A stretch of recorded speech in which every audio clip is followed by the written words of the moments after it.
Hey everybody, Double Crit Fail here, and today we are playing a horror one-shot of one of my favorite games called 10 Candles. This is a very heavy narrative game. It has horror themes, and by the time we are done, all of these characters you see on screen will be dead.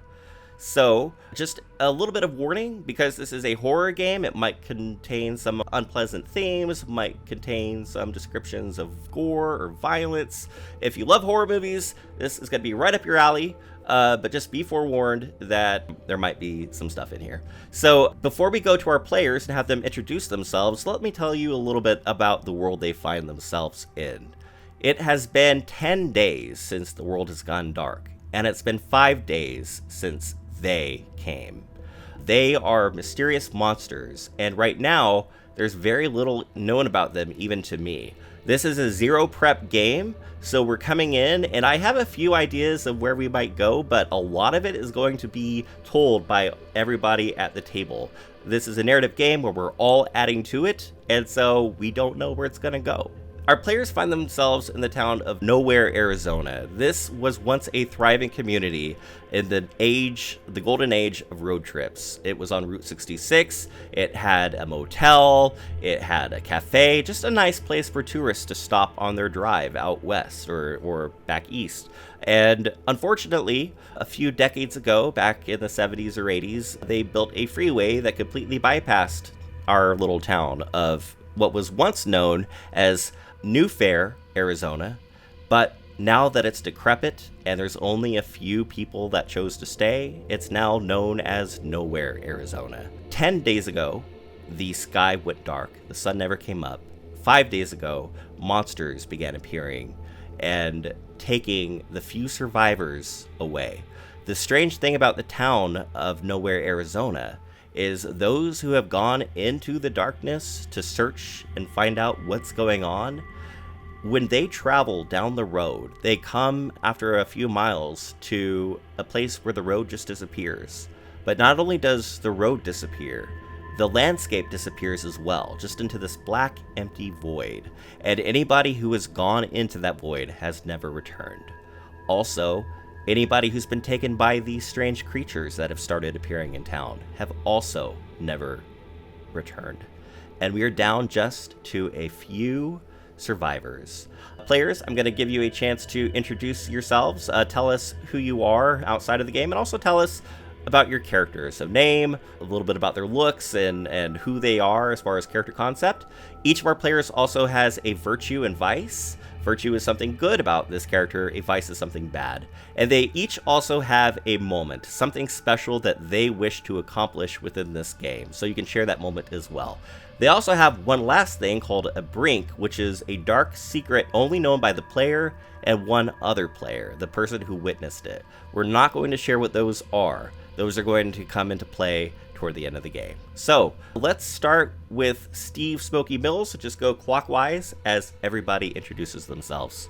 Hello, my name is Frank. I am one half of What is Tabletop over on YouTube, where we talk about all things tabletop RPGs, mechanics, other ones that aren't that one game with the Dungeons and the Dragons. Go ahead and check us out.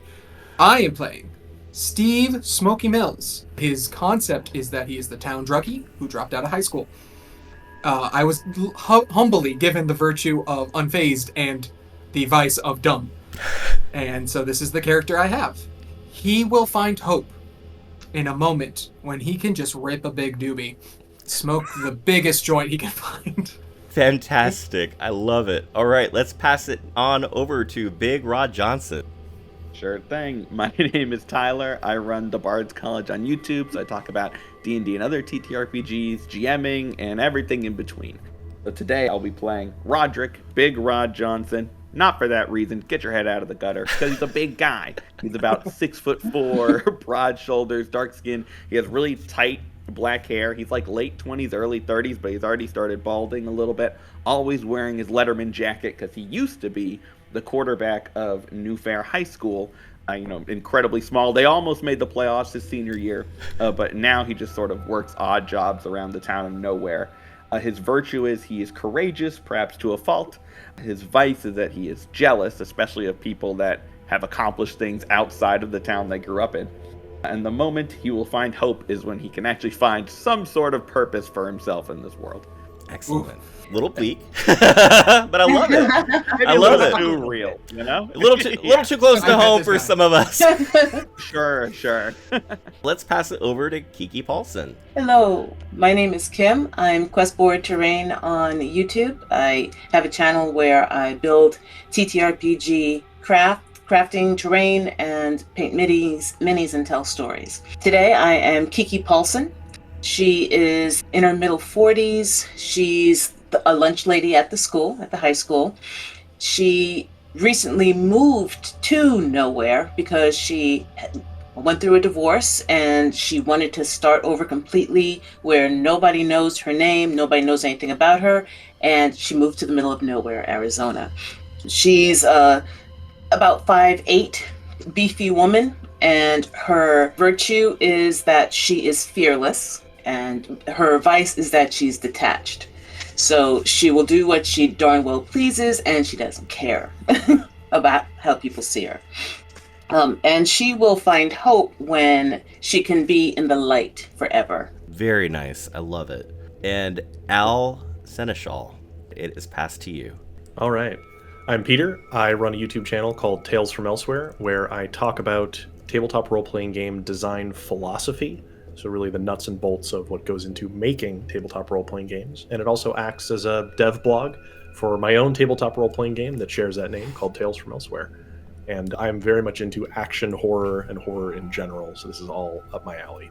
I'm playing Al Seneschal, and he's a disheveled, middle-aged man constantly chewing nicotine gum.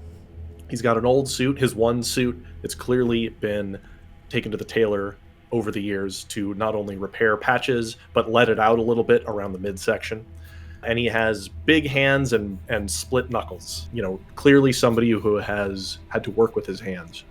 He is a retired private eye looking for his daughter, who went missing some time ago along this route when she was on a road trip with her fiance. And his temper has gotten him in a lot of trouble in the past, and it's why his private eye license was revoked. His virtue is that he's insightful, which served him well as an investigator, but his vice is that he's vengeful. He often takes things too far. And his moment is he will find hope when he finds evidence that his daughter is okay, and that she's been spared whatever's happening here. Regardless of his own circumstance, he just wants to know that she maybe made it out. You have a tape recorder, and each of you is able to give one final message into this tape recorder. So I'm just going to pass it around the table, and we'll start with Smokey. This kind of thing is like in the world of, you know, whoever finds this message, I just want you to know, blah, blah, blah, blah, blah. So, yeah, this is the dying message that you leave to the world. Smokey just starts off and he goes, "Is this work? I think it's working. Cool. All right. Okay, listen.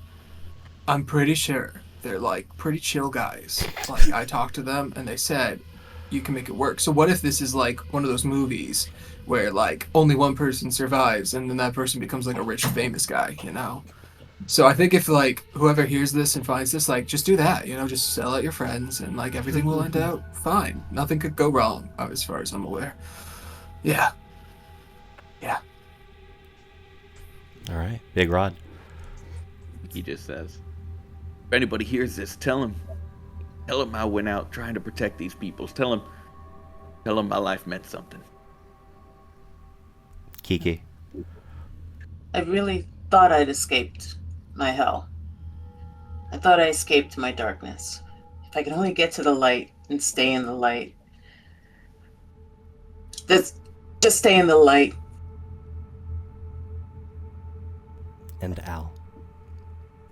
Al would say, I've only ever done one good thing with my whole life, and if I can make sure that she survives this, then that's a life well spent.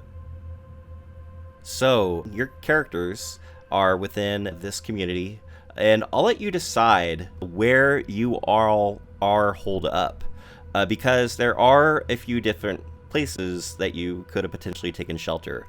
By the way, this town is only about 200 people in population. There's only the on a good day. Yeah, on a good day. And this is a very bad day because at this point, it's only the four of you left. pretty much everybody else in town has been taken, and you're running low on supplies, you're running low on hope, and you feel like you're running low on time.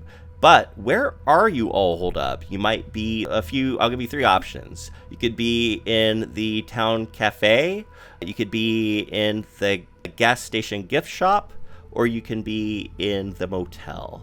And I'll let you decide strategically where you would have decided to hold up. I mean, the gas station is so iconic. Right? That's what I was Isn't that thinking, where they yeah. hold up in the mist, I want to say? All right. No, Oh, it's a the grocery supermarket. store, yeah. Supermarket, grocery store. Supermarket, Oh, okay. That's really good. What I is don't a know if gas anybody station? else has thoughts about a different one. but Yeah. Gas station, like... I'm thinking of the hotel, but I think the gas station is more iconic. Like, the gas station's more sad.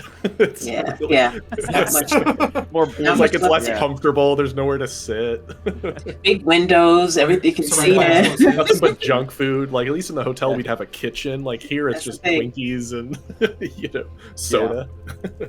Yeah. So I'm good just with gas station. to add a little bit of flavor, the cafe is called the Desert Dine-In.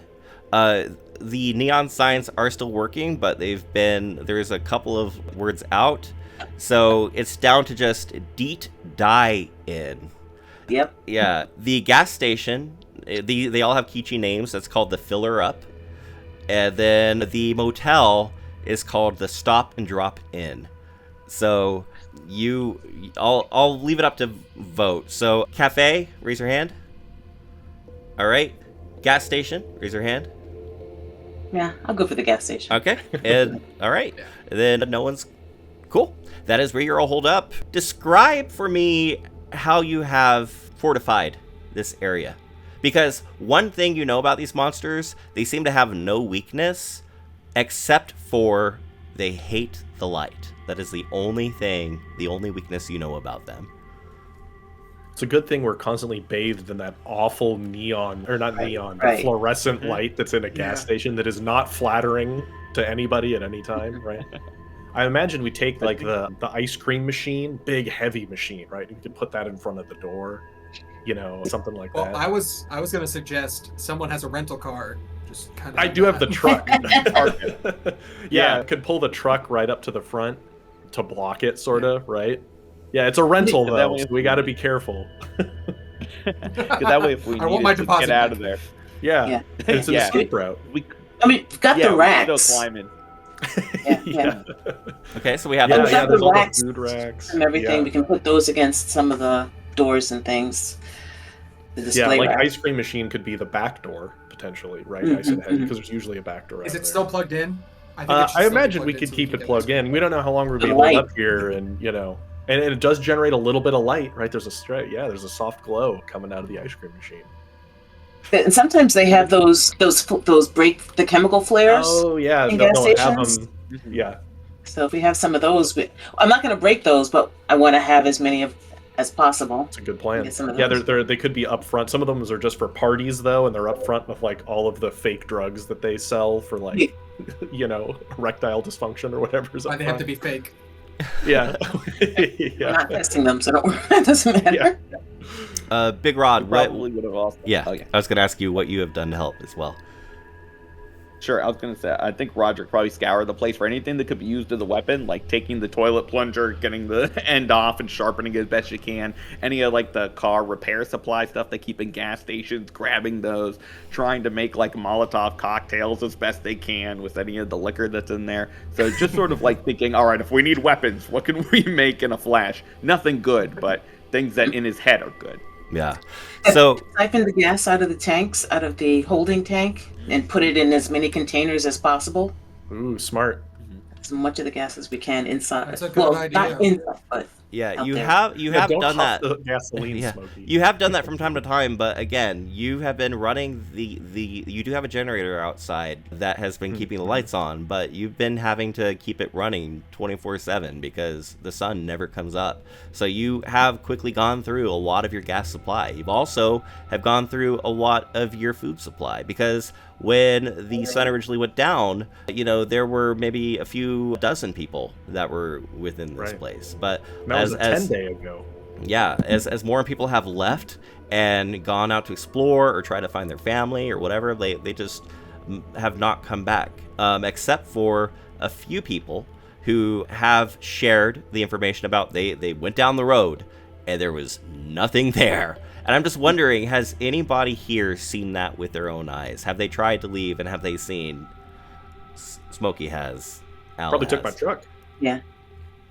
Yes, you are very aware that like it's like just a black wall. It's kind of like if anybody has ever accidentally stepped out of boundary in a video game where you just end up in the black space of death. It's very much like that, but you have never dared to actually cross that threshold, although you might have seen others do it.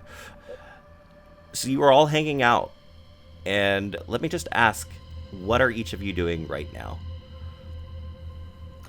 Well, Al is looking to see. I know. Peter knows that it's fruitless because they have no weaknesses. But Al is looking for a stowed firearm that a lot of gas stations might have hidden somewhere, but they may not have it in a place that would be easy for somebody else to take. So he's trying to find that should he need it. Okay. Which is, again, not actually helpful, though. Yeah. Let's start with our first roll of the game. So go ahead and make me a roll. And you can go ahead and search through this gas station and see, because you've looked around a couple of times, but you're pretty sure there's gotta be here. Yeah. So go ahead. They took away my firearm license when they revoked my private eye, so I can't actually carry one normally. Woo. Oh, that is a lot of Ouch. successes. But it's also a lot of dice removed. Yeah, so you rolled 3 ones. Within 10 candles, you all use a community pool of dice, and you start with 10, which is the number of candles. But for every one you roll, that gets removed from the community pool. And so you rolled 3 ones. So even though you succeeded, some of those dice were removed. Now, you rolled 3 successes, 3 sixes, which is great, but you can choose to re-roll those ones to try to bring some of them back into the game. If you can think narratively, you can choose to use your your vice or your virtue to narratively say how it might apply right here. And also, you get a chance to describe exactly your success right now. Yeah, so I'm going to use my virtue here because I don't want to start us off by taking out so many dice from our pool. But Al may be a flawed man who hasn't made the best decisions in life, but he was a really good private eye. And so when he gets behind the counter to look for this, he's really able to, because he's insightful, put his mind into the clerk that worked here day in, day out. And, where they'd just be sitting there whiling away the time and where they'd want to have that gun within reach that wouldn't be obvious. So he'll piece that together really insightfully, thinking through that. And so I now click the reroll. Is that how that works? Yep. So click on the dice and then click reroll, and it will just reroll those 3 ones. And they don't have to be 6s. They just don't have to be 1s. And you get all 3 of those dice back into your pool. So you are now back to your full 10 dice. And so did you describe what you found? So what he ends up finding is a sawn-off single-barrel shotgun, which would not be technically legal to own. And he finds that it's actually just full of rock salt rather than an actual buckshot or shell or slug, because it's mostly there to just deter the locals. It's to deter when Smokey gets maybe a little like grabby with the thing. You know what I mean? Like just local people. Like it's a deterrent, wasn't actually meant to hurt people. Which doesn't matter anyway for these creatures from what we know. But Al feels safer being armed. Nice. And Who there's a else? couple shells of it in there. Yeah, Smokey, what are you doing? Yeah, so as Al is like going for the shotgun or something, I notice he has a thing in his back pocket and like occasionally puts something in his mouth. So that's probably drugs, right? So I gotta steal that while he's distracted. Okay. Technically so true. This sounds like this might be your moment roll. So you can see if Al actually carries, and go ahead and roll, and let's see if you succeed or not at your moment, where again your moment is you hope to roll a big fat doobie. That is a failure. That That is a big failure, because you rolled You rolled 1, 2, 3, 4. You rolled half of those dice. You rolled 5 ones.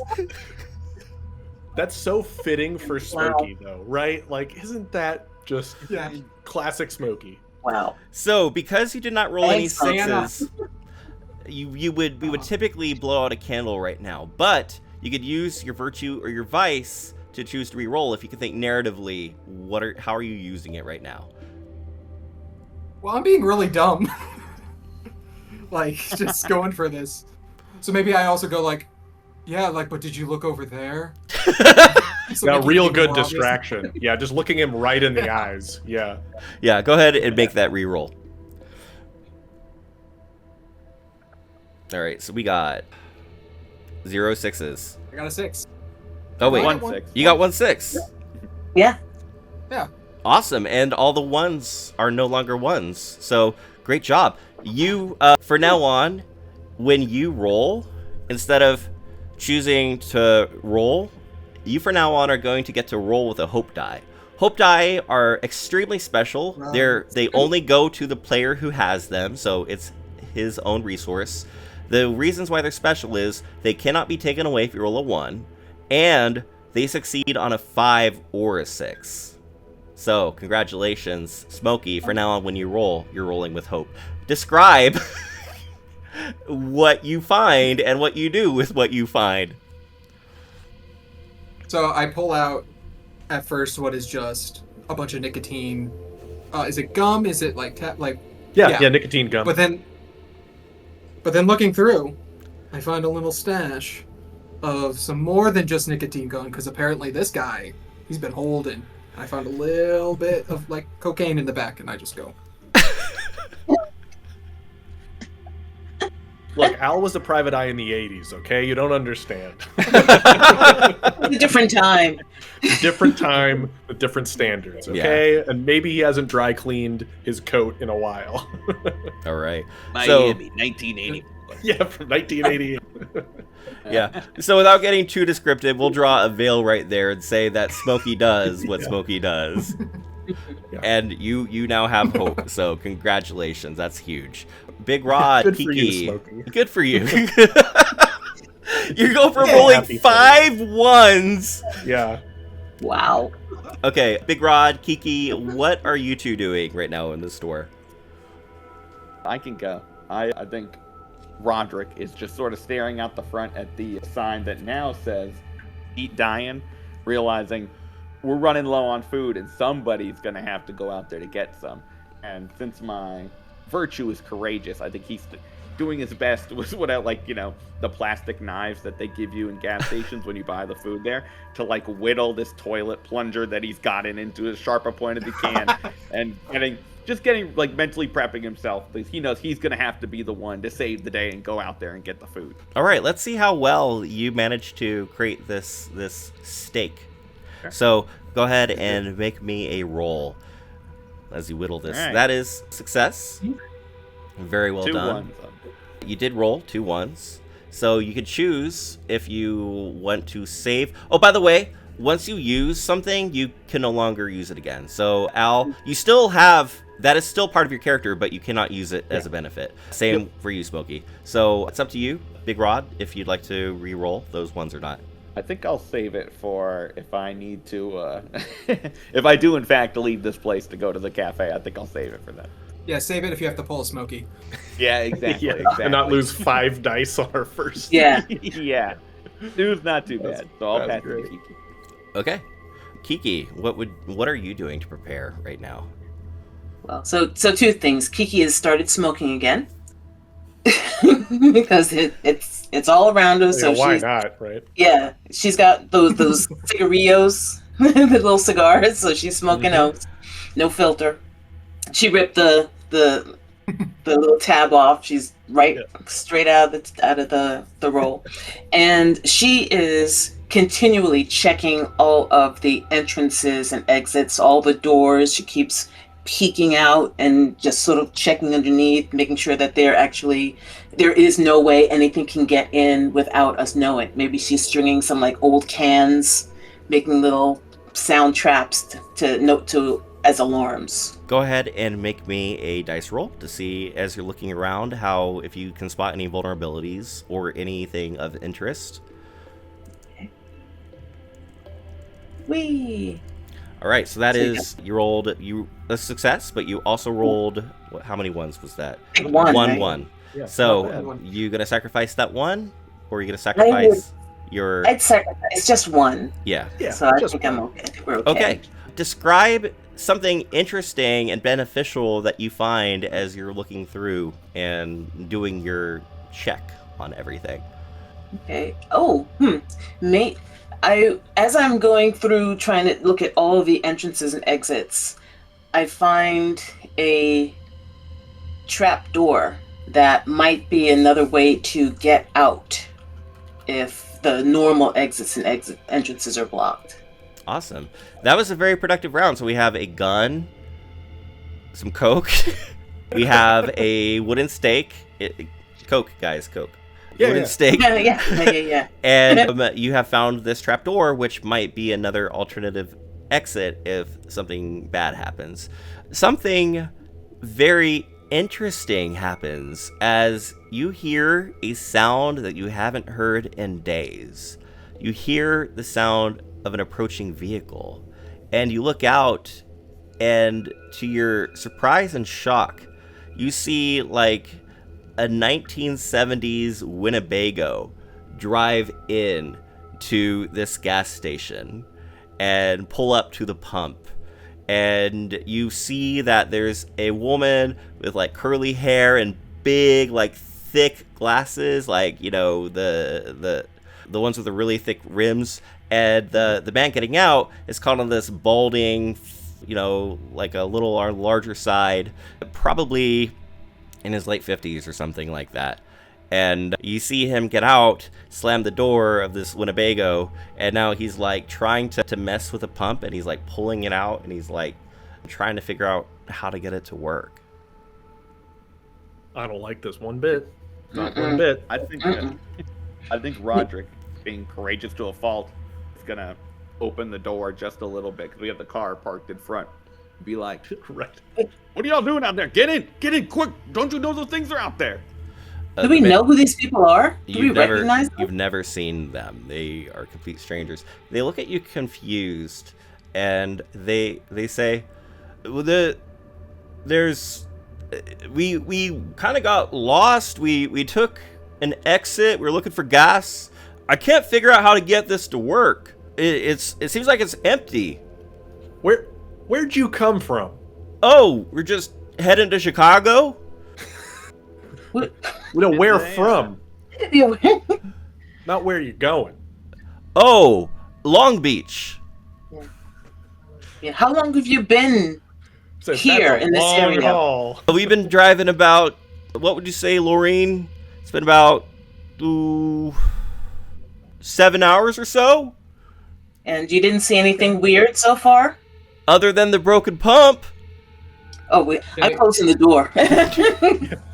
Can I before they close the door, grab a soda can and just toss it at them to see if they're real? Because I'm just assuming this is a drug You're state. just tripping. He's just tripping here.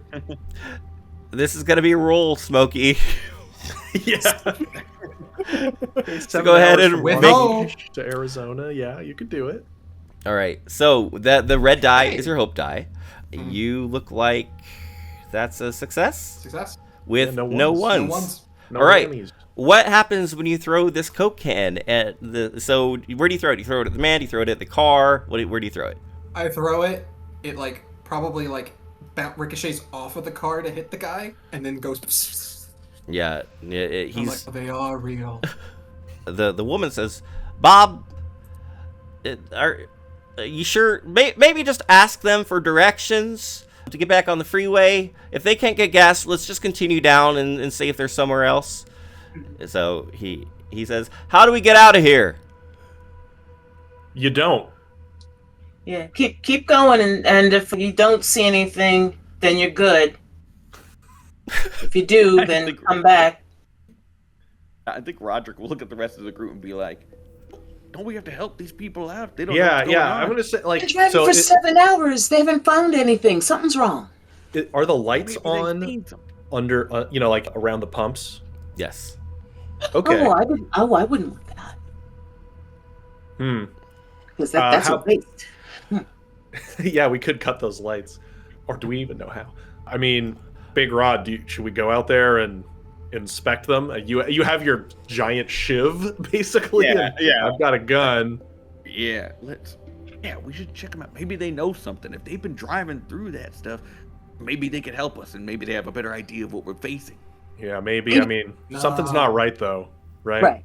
They haven't seen anything. They did, Something's wrong. and they did. But we know the to be monsters clear- can't enter the light, so Yeah. To be So clear, maybe, they didn't react to getting hit by a soda can. And Oh, yeah, Yeah. He did. I just did. Yeah, see, he got hit. okay. He got like fizz. He seems more perplexed, but he also kind of looks at Smokey, see what Smokey looks like. He's like, that tracks. Sure, yeah, okay. Yeah. So what I'll do is I'm gonna toss my car keys to Kiki, and say, like, what we'll move the car. Maybe Big Rod and I check it, and you'll be ready to close it up if something comes out, right? Oh, I'm ready to close up. Yeah. You better get I back grab a here. soda. Yeah, yeah, like hopefully with me back inside is what I'm saying. But Yeah. I understand completely either way. And Okay. I look at All right, Smokey then and I you- say, "Yeah, buddy, you get another soda ready, I guess. Get one. You got one holstered and ready to go." So, I wait, imagine when so- Al first. Oh, sorry. Go ahead. I'm just to clarify. So Al and Big Rod are both going out there, and Yeah. what is They're it? our backup. Okay. And what are you trying to do right now with them? Just really quick before we get out there, I was gonna say I think when Al first came to town, he hit up Smokey for information because people like vagrants on the streets, they often actually know a lot of what's going on in a town. And so like I imagine he was one of the first people that he like gave a 20 to get info on where his daughter was. I feel like they've Yeah, I They've saw her. worked Yeah. like worked together for a couple days now. Anyway, so there's something wrong here, right? Big Rod and I we don't trust the situation, but if there's a chance that these are innocent people that could be saved, we want to rule that out potentially, right? Okay. And to be clear too, like as Kiki moves the car and we step out, it's still dark as night all around. Yeah, everywhere else, right? but there's the Right, yeah, they flickering just can't- fluorescent lights. Yeah. Right? Yeah. Okay. I think. So yeah, what is okay. what is the responsibility of each of you? How are you dividing this? So Al, what are you doing? Rod, what are you doing? So I've got the shotgun for what it's worth out, and I'm gonna be approaching to talk to these people, really, like, and I just see Big Rod and I as like covering each other, basically. Yeah. He looks like And a I'm fine with- combatant to me, you know what I mean? Yeah. I mean, or at least I'm he fine with carries letting- himself like one. Yeah, and I'm fine with letting Al do the talking. I think I'll kind of come around the side of the car, and I want to look inside for, like, do they have a working cell phone? Is there food in there? Like, do they seem like they've been on a long drive? Just kind of scouting out what's in their car. Okay. Yeah. I'm holding a soda can ready to throw. I'm at the door, ready to lock it. I do have a Molotov cocktail in my other hand. One of Heck yeah. Awesome. Big Rod's Molotovs. All right. So Al, what do you say as you approach? So I say, saw nothing else funny on that long haul from Long Beach out here to nowhere, did you? No, we just been following the road, got off on the freeway, took this dark road down, and kind of got turned around. Laureen says, "You always get turned around, Bob." Shut up, Laureen. So we've been driving for, I'd say, about 20 minutes or so, and haven't seen nothing till we saw this light at the gas station. What time you got there, Bob? What time? Yeah. What time is it, Lorraine? And Lorraine's like, that's weird. The little clock is off. I thought it was maybe around 10 o'clock or night or so, but it's saying 6? I don't think this is right. And y'all have cell phones by chance? They stare at you blankly. Bob says, what's a cell phone? Wait, what year? We're modern times, right? It's modern times, yeah. Okay. I just want to make sure that modern like times, Peter yeah. didn't like totally flub that we weren't. No, you're actually good. Supposed to be in the It is 80s. modern day, Well, yeah. Okay. What year did you two get married? What was it? Was it 58? Laureen's like, it was 59. 59. Okay. So and they you are... well, It looks like he's in his 50s, you it said? looks like he's in his 50s, yeah. The numbers don't quite add up there. Yeah. I'm Smokey back there counting. Yeah. I was trying to think of a not awkward way to ask what year is it. Yeah. Like, how long ago was that? Yeah. Yeah. Yeah. I'm gonna Interesting. Never mind that question. That's just some newfangled technology that I've heard about. You may want to step inside the convenience store. This town has had some issues with violence lately when the sun goes down. And I'm going to try to... I want to, like, convince them non-threateningly to get out of danger. Okay, this is gonna be a roll, so go for it. Okay, and I look at Big Rod, I'm like, time travelers or something? I mean, like... Yeah, Big Rod is perplexed. Yeah. Yeah, I mean, it would really that be the strangest thing based on what's going on right now. Yeah. Who's traveling through time, though? Them or us? Oh, don't ask me that question. That's too much. That's too much. I watched this old movie one time, Back to the Future. Old? Ooh. Ooh, okay. So no ones and successes. So they look. Oh, you narrate the success actually. So you're gonna succeed. Right. So you can describe kind of what it looks like. So Yeah, and so like looking at their attire, does it look like they're dressed for the 1980s? yeah, like late 70s, early 80s. Yeah, kind of Okay. like. Yeah. Yeah, it's definitely out of style for sure. He's got like a button. They up. also have lots of Coke Zero on them, right? Yeah. The 80s. Crystal Pepsi. Yeah. So they're clearly confused about what's going on, and I just act very patient with them and non-threatening because Al is not actually all that suspicious of them. He thinks they might just be other victims. That may not be the case, of course, but he's real worried because we've been out here now for a couple minutes, right? Yeah. Out here on the gas station, and we don't know how long that's going to last. And so, maybe I say like, yeah, maybe if you need a snack or something, right? It's another long haul. If you're going to Chicago, that's like another 2 days of driving from here practically, right? So come on in. Yeah. Laureen says, well, maybe instead of maybe we'll check out the motel and see if they got any rooms. Maybe we'll just camp up for the night. I would say like, yeah, the camera cuts over to the creepy motel. Right? And she kind of goes, on second one thought, let's go inside. So they both will follow you inside. Don't leave the engine running. Oh, Yeah, before they go inside, or like once Al started leading them in, and I look in the car, I'm guessing yes. they didn't lock their car. They did When not. I look at this, anything that might be useful that I could grab. Yeah, go ahead and make a roll and as you investigate, because the car is open and accessible. Okay, so you did not roll any sixes. You did roll 2 ones. So if you would like to roll one of your vices or virtues to re-roll that. Sure. I think I will in this moment. I'll use my vice, which is jealousy. I think seeing these people, seeing these folks that have come from far away that are traveling, and more of those seeing Al, who's like this worldly man who's been about, he's smooth talker, all this stuff, and here I am, high school, peaked in high school, haven't really done much with my life comparative to him. I think I kind of feel jealous, and I'm like, I have to do something to help in this moment, and so that's when I try to just grab something out of their car that seems useful. Go for it. Make that roll. In the exotic land of Southern California. Yeah, this is gonna be a re-roll, and you're gonna get to roll these 2 ones. So go ahead and make that re-roll. Okay. Fingers crossed. Nope. Okay, that is no sixes. So we're blowing out our first candle, Wow. and we're going Big Rod's into. like, oh, they're from where Snoop Dogg grew up. Damn it. So we're going into the Snoop next Dogg? phase of this game, which is we're going to establish truths.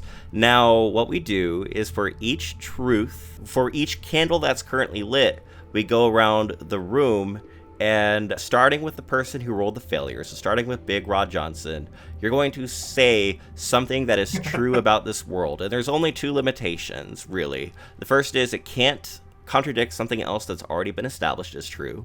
And then the other rule is it cannot be anything about the creatures. But it can be essentially whatever else you want. It could be something about the world. It could be something about Bob in Laureline. It could be something about the gas station. It could be something about the weather. It could be whatever you want. So this is kind of like a ritual that we're going through right now. So how it goes is the first candle is always the same truth, and I'll say it as the GM, which is the world is dark. That is one truth about the world. Now, Big Rod, go ahead and establish another truth. Okay, I think as Roderick is looking in their car, like in that moment of sort of weakness trying to just steal from these people, I think he sees the odometer and it throws him off because it reads all zeros on their car. Oh, okay. Ooh. Yeah. That trapdoor that she found leads to a bunker that was created for like a bomb shelter kind of thing. So it's old, but there are some supplies down there. They're old, but there's some MREs and things down there. I'll leave it there. Perfect. I can't. It's like Can't do an too old much. prepper bunker. Yes. Yeah. Okay, that is one other thing that I forgot to mention. How you did was perfect, but also, I forgot to say it can only be the one truth can only establish one thing. So you did perfect. So Al. Those who have gone missing from our original group are not fully gone. Those who did, or maybe to rephrase it, those who disappear in the dark may not be as gone as we thought. Okay, I like this. Smokey. There is a fire going on inside the Winnebago. Oh, okay. I like it. It's the old Like they days. had The candles cigarette going lighters and they would overheat. Yeah. All they have that shag carpet on the floor of their Winnebago. Very Yes. flammable. Yeah. Yeah. My truth is the lights of both the pumps and in the gas station are beginning to flicker as you're beginning to run out of gas. Back to Big Rod. Alright. My truth is that there is another survivor that we don't know about, holed up in the Deet dying. Nice. Ooh. You know what? I messed up. The first candle actually should. The world is dark is not a truth that's established, so I messed that up. So you actually have. It's the last candle that is something that we all share together. So you actually have two more candles of things you get to establish. So Kiki, what is another truth? Okay. That drop off area, or that area that just sort of disappears, we see like a tiny light far away, like at the edge of town. Nice. And Al, you're going to state the last truth that can be stated, and then with the final candle, we're going to go through the final step of the ritual. Okay. The couple that we just rescued are not who they say they are. Okay. And then the final candle, it's something we all say together in unison, and it's so fun to do this over Discord or over the internet. But I'm going to count us down from 3, and then we're going to go 1, 2, 3, and then after 3, we're all going to say, and we are alive, because that is the last truth about this world. So 1, 2, 3, and we are alive. And we are all alive. We'll figure it out. Alive. All right. Perfectly Awesome. in unison. Yeah, latency. Check that out. Yeah. So we've Hold up established signs. we've established a whole lot right there, and I'll say right now the most pressing thing, Big Rod Johnson, is you're looking at that car trying to find something, and you're staring at this odometer that's reading 000, and you're getting freaked out about it, and then you smell smoke. And you look down and you see that indeed, just as other people have mentioned, an overheated cigarette lighter has fallen onto the shag carpet of this Winnebago, and a fire is now burning in the front passenger seat where Lorene was sitting. What do you do? I seeing this fire break out in the middle of a gas station. Knowing that my virtue is being courageous to a fault, I'm just gonna yell, fire! And I'm gonna jump in and try and just drive the car like out of the gas station, not like way far away. But if the thing blows up, it's not gonna kill us all. All right. So I'll take that risk and drive a little bit into the darkness Like, to get it you out don't of try to put the fire out, right? You No, floor the, no, absolutely you're the not. action Yeah. hero. Yeah, that's very Yeah, Big my Rod. first thought It's is, a Big Rod moment. I gotta get it out of here. This is just I like love the, it. this is like love the it. state championship. I can get us out of here. Yeah, was he the running back or something, or like? He was the quarterback. They Quarterback, went 8-3. okay, classic. They just missed the playoffs. You know. Okay, Ooh, so this is great. What was your moment, Big Rod? I can't remember. My moment is to try and find a purpose in life, which I suppose could be dying for everybody else. This sounds like this could possibly be. It could be for this. Would you like to go ahead and roll this as your moment? Like I can save. I can do something in this here. Because I'm also going to say that this is going to be a dire roll, which is just something I can do by fiat, which is if this goes wrong, it's going to go really wrong. So Yeah, for sure. all right, go ahead and make me that roll, and let's see if you get your hope or not. Okay, here we go. That is a success. And I did not roll more sixes than you, so you have narrative control still. You did roll 2 ones. Are you going to sacrifice those ones, or are you going to use one of your features? I already used one, so I'll sacrifice the ones, I think. Okay. But yeah, I guess You I have guess I narrative dive behind control. The wheel. Sure, I drive just a little bit out to where like the car is in the darkness, and in that moment, I don't even bother. I don't put it in park or anything. I leap out the door and just sprint back in, hoping against hope that none of the things out here are gonna grab me. Okay. Yeah. I guess, yeah. I just imagine Al just sees the car peeling out. What hell? Yeah. And I'll Right. say, as you Right, jumped okay. out, this fire, since you didn't put it out, it's starting now to get bigger. It's like now the fires are like coming out of the sides of the windows. So yeah, this car is now like on fire. Let's see. So Big Rod, how far did you drive it out? Like what's the distance now between like the gas station and where you Oh, I drove it? guess, like probably a good like 30 feet, I would guess. Was it Far enough one away to where I football don't think... field away? Yeah. yeah, the exact speed I can run. Yeah, The only Okay. distance That's how he you knows, measure like, the world. conceptually. yeah, by heart, 100 So we'll yards. say maybe like Maybe- right at the edge where the light is beginning to fall off from the Exactly, gas yeah. station. Okay, and then the car, of course, with its blaze is, yeah. Okay. Lights it up a Yeah, little some illumination. Yeah. All Good right. job. So you all Yeah. saw that. You also are noticing that the gas station lights are flickering. And this has been something that's happened from time to time where the generator begins getting low, and you have traditionally in the past sent out people just by, whatever method you decide, short straw or whose turn is it, you can decide, but it's time to refill that generator as well. Smokey will do it. So there is a back entrance to the gas station, like that's the employee area. So you can go out there, you can, you have a few like probably gas containers that you've been storing this gas. And then the generator is like along the backside of the Yeah. Does Smokey siphon gas sometimes? Like, is that something that Smokey? like, how dare you? Yes, if he huffs gas, huffs fumes. I mean, if you need some spare bucks, Probably. siphon some gas, put in a canister, sell it to somebody for $5. One for you, one for me. 2 for you. Exactly. How many canisters of gas do we have left? What are we thinking?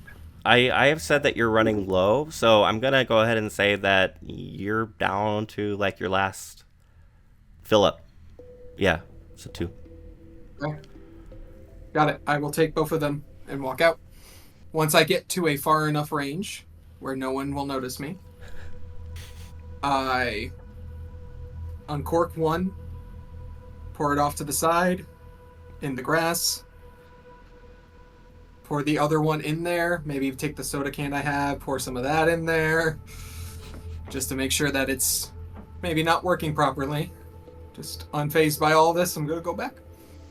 Now, I do want to say that if we've been doing this for a couple of days, I'm sure that somebody's watching outside. Can I do for this stealthily? things. I was gonna say, Okay, normally Al and Big Rod might be in there at the time, Yeah. right? But we're outside. yeah, there there is. okay. But you were Yeah. watching also out front to see, like, make sure that people, and you True, also have okay. this distraction of the car on fire. So Steve, Okay. Smoky The Mills, car let's on go ahead fire. and make me a roll, and let's see what is gonna happen. Feels like this is one of those I situations. take a where little bit of my here. Yeah. yeah. I take a little bit of my thing. All right. Okay. Yeah. Yeah. So you Yeah. rolled 3 ones, Mm. so you can use 4 ones. One was on my hope die. Yeah. 4 ones. Okay, so you don't lose the hope die one, but you actually get those 4 ones that you can choose to re-roll. I will definitely burn my unfazed because I know what's going down. I know what I'm about to do, and I'm not phased by it. Okay, Mm. go ahead and make that re-roll. Great, and it re-rolled with your die. All right, unfortunately, Marginal That was terrible. yeah, unfortunately, that is still a failure. There were no 6s rolled, so we are blowing out our next Yep. candle. It's like Okay, they come faster the more of them that go out. yeah. So I'll go ahead I love it. and begin just by saying these things are true. The world is dark and smoky. Go ahead and establish the first truth of this situation or this world. Though I was noticed, I successfully short circuit the generator. Okay, Big Rod Johnson. Man, that that sucks. Remember, also your current Also position that, is yeah. you have not moved I'm from. running. That's right. Yeah, I am running away. I think I'll establish that little bit of light that Kiki noticed on the very edge is starting to get just a little bigger. Nice, Kiki. I'll say that when Big Rod drove the Winnebago, he drove it in the direction of the light. So we have if we going that direction, we have a little bit more burning light in that Right, direction. yeah, for a while. Perfect. Okay, Al. This convenience store gift shop has some of those electric lanterns that you can charge by like spinning or cranking something that are extremely inconvenient and not very bright, but it does have some. Okay, let's see. I'm establishing the truth of, though these people are not who they say they are, they did drive from outside of town into town. Smokey. I'm trying to think of how to phrase this because I know I'm not allowed to affect them, but I give the signal that now is the time to come, Okay, whatever that signal may be. awesome. And then Big Rod. I'm gonna have to shoot Smokey. Don't blame me. I'll establish that Bob and Lorraine are not the only ones who are finding their way into New Fair from elsewhere. Okay. We're at the last candle, and so we're gonna try. It's the line is, and we are alive. 1, 2, 3, and we are alive. We are alive. Better. I feel like that was a little bit better. The situation is the lights of the gas station go completely dark, and you hear the engine of the generator choke and sputter, and black smoke. Smokey, you see the smoke of the generator begin billowing out, and yeah, this thing is now like malfunctioning hardcore. I did say that there are still lights of the neon sign of the diner. I did say that earlier, and so those are still lit. You do see it's not fully lit inside, but there are pockets of light inside. And also, you do indeed see that there is another car coming up as well. So those are just the things I'm going to establish as the vehicle keeps burning. And I'm going to just let you all decide with this crazy situation now. What are you going to try to do? Whoa, what happened? Ella, where's your truck? So the truck is right out front the door, right? We could turn the headlights on, turn on the high beams on my truck for some light, right? And I mean, you haven't been using it, so that should be pretty full. Yeah, the tank was pretty full. I mean, this town was, I could walk across this town in 15 minutes, so didn't need to drive around a whole lot. And we are at a gas station, so Right. could be able to fill it, maybe. But yeah, we could, Yeah. I could turn I don't think the we can fill car- it now. Yeah, I could turn the car so that the lights go into the convenience store through the glass in the front, right, to illuminate us inside. Okay, so let's go ahead and resolve that. So go ahead and let's see if you're able to get inside of this vehicle and maneuver yourself the way you'd like to. Yeah, and then Bob and, well, not Lorraine.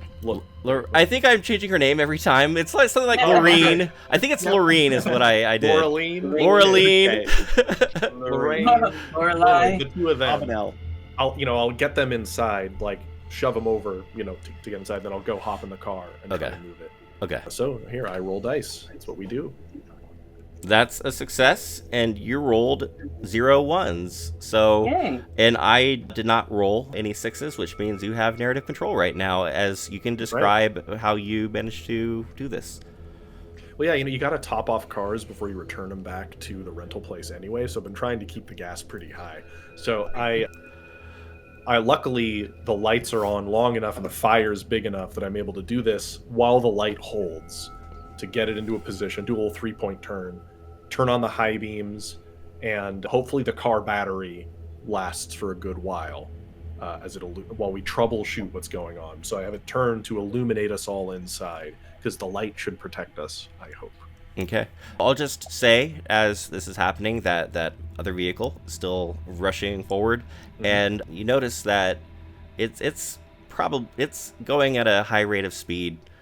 It'll be here shortly, and of course the Winnebago is still on fire. You also see that Bob and Lorraine are like freaking out. Bob especially looks like super freaked out. Like, obviously his car's on fire, but yeah. Yeah, that's not unreasonable. That's not unreasonable. Yeah. What are the rest of you doing? Big Rod, you're still on the edge of the shadow. Kiki, you're at the door. Smokey, you are in pretty much near complete darkness right now. I mean, I think I'll keep running. Yeah. Oh, I'm just gonna run back. I'll make my way Okay. back. Yeah, and Kiki, you said something about the truck. You just wanted him to get the lights inside? Well, I did want to just make sure I knew where it was. I really want to check out the bunker underneath and see if I can find any other weapons, any radios, something that can give us some information about what's going on. Okay. Go ahead and dive down into the bunker and let's see if you can get the bunker open. Because you found it, but we haven't established like if it's accessible or not. So go ahead and let's make that roll. Also, for those who haven't had a chance for their moment yet, think like narratively, like that's some ones. Yeah, it's a couple ones. 3 ones and 3 no ones. successes, No which sixes. means you can use one of your, I don't know what you have used so far, but you can re-roll if you can think of a narrative reason to use your vice or your virtue. Yeah, I haven't used anything yet, so I will use my virtue of being fearless. Mm-hmm. And I will sort of plant myself. And you know how your body prevents you from overexerting to protect itself? I do the whole Hulk out and like try to rip and like not caring about how it affects me. I'm getting in there. All right. And I actually just did that, and that hurt just doing that just now. Because I was really like using my lats just to show. Yeah, All right. We're gonna throw our like, back oh, wait. out here in the chair. Yeah. Go ahead and make that roll as you are really like pushing yourself. That is a success. That's with one. With 1. So I, as GM, did not roll any 6s, so you are good. We did lose 1, but you have narrative control, so you can describe both how you get this trapdoor open, and you can also describe what you find inside of the bunker.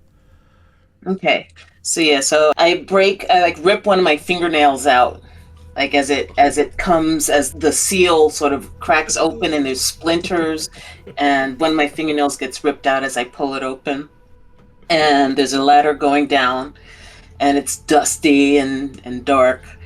I take one of those wind up lights and I go down, and it's not too large, so it doesn't take me too long to go through it. Bedding, MREs. I start shoving things down my shirt and in my pockets, like a couple of MREs. I don't want to overreach, but I really want there to be one Smith and Wesson with 6 rounds. I'm gonna make you roll one more time to see if you can find that or not. But Okay. yeah. Let's see. I do. You succeed, 2 6s. but you rolled 2 6s. You also 3 rolled 3 1s. So 3 1s are Yeah. being deducted unless you want to try to sacrifice or save them. It's up to you if you want. Oh wait, no, I forgot to mention you can only use an ability once per round. So if you've used one, your Vice of Virtue, you can't use the other one until a candle's blown out. Okay. So Okay. I forgot So to mention that rule, but that is a rule. So yep. All right, but so I do succeed because I did have the 6. Yes. So describe. You find what you're looking for.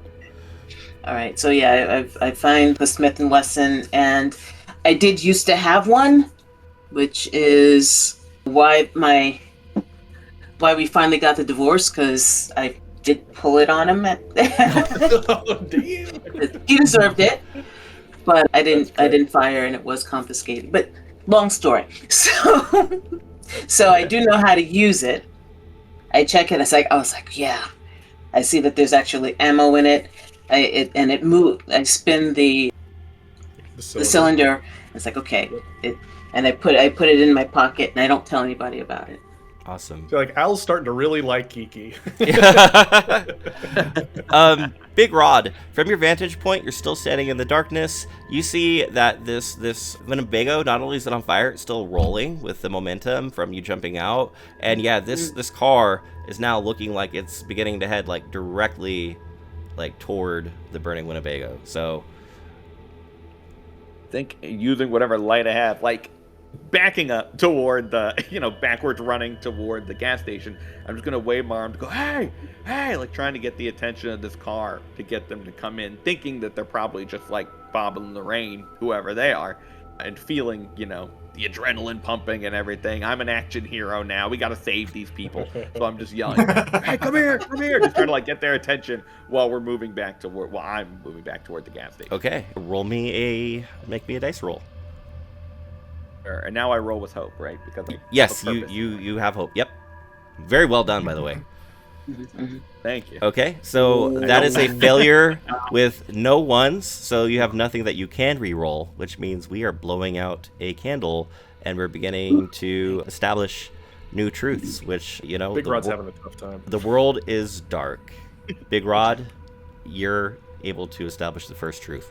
Okay. I will establish that the people that are driving this car are not friendly.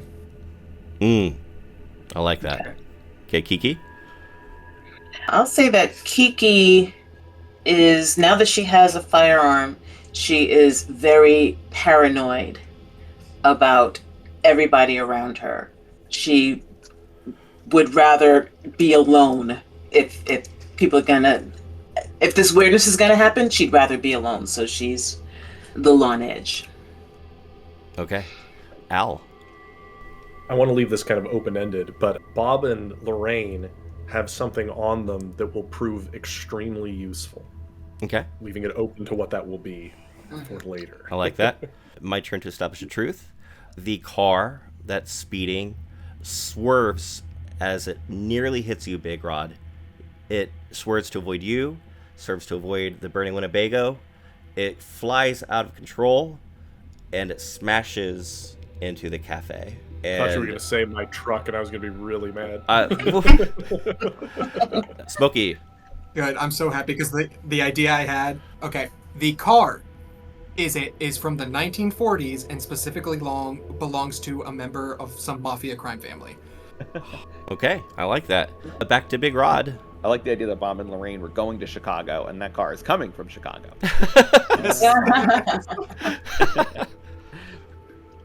I'll establish that as this is all happening, we begin to hear this like awful shrill noise rising in the distance, like a very high-pitched shrill noise that is slowly getting louder. All right, and the last candle for the last truth. We're alive on 3. 1, 2, 3. Awesome. So, the car has smashed into the cafe. Bob and Lorraine are freaking the F out. And you now, the only light in this scene is from Al's truck. Which, did we establish what kind of truck it is? It's an F-150. Okay, awesome. There's a lot going on right now. The shrieking of the darkness is getting closer and closer and louder and louder, and it's coming for you all. Well, we're all inside though again, right? Or does Big Rod make it? Big Rod is still outside. Well, I'm outside. Smokey is still, I believe, also outside. You wanted to come in. I would have made my way back in. Okay. Yeah. So Smokey has come inside through the back entrance. Kiki, I think you're still kind of near the door area, or no? You're in the bunker. No, I'm downstairs. I'm about to come back up. I'm on my way back up. Yeah, and not only do you hear the shrieking of these sounds, you also hear the blaring of like a car horn. Kind of a bad situation. Yeah. How far am I from where the car crashed? Probably about 100 feet or so. Like you could make it in a good sprint. No. Yeah. You got 100 yards. Sprint, yeah. A football field. Yeah. I mean, I'll. My gosh. Forgoing my own safety, I'll run over and try to like see if the people. I also know earlier we established there was a survivor. Yeah. Hey, if I die, I die. I know we established earlier too. There's a survivor in the deep dying. We so have. I'll run over there. That. Yeah, and just run over and see what I find in this wrecked car. Okay, make me a roll, and we'll see what you find. I don't know what we find yet. Yeah. Okay, so That's with only. I rolled some sixes. I only rolled one. You rolled at least three. Yeah. It looks like you rolled 1-1. So it's up to you if you want to sacrifice that or not.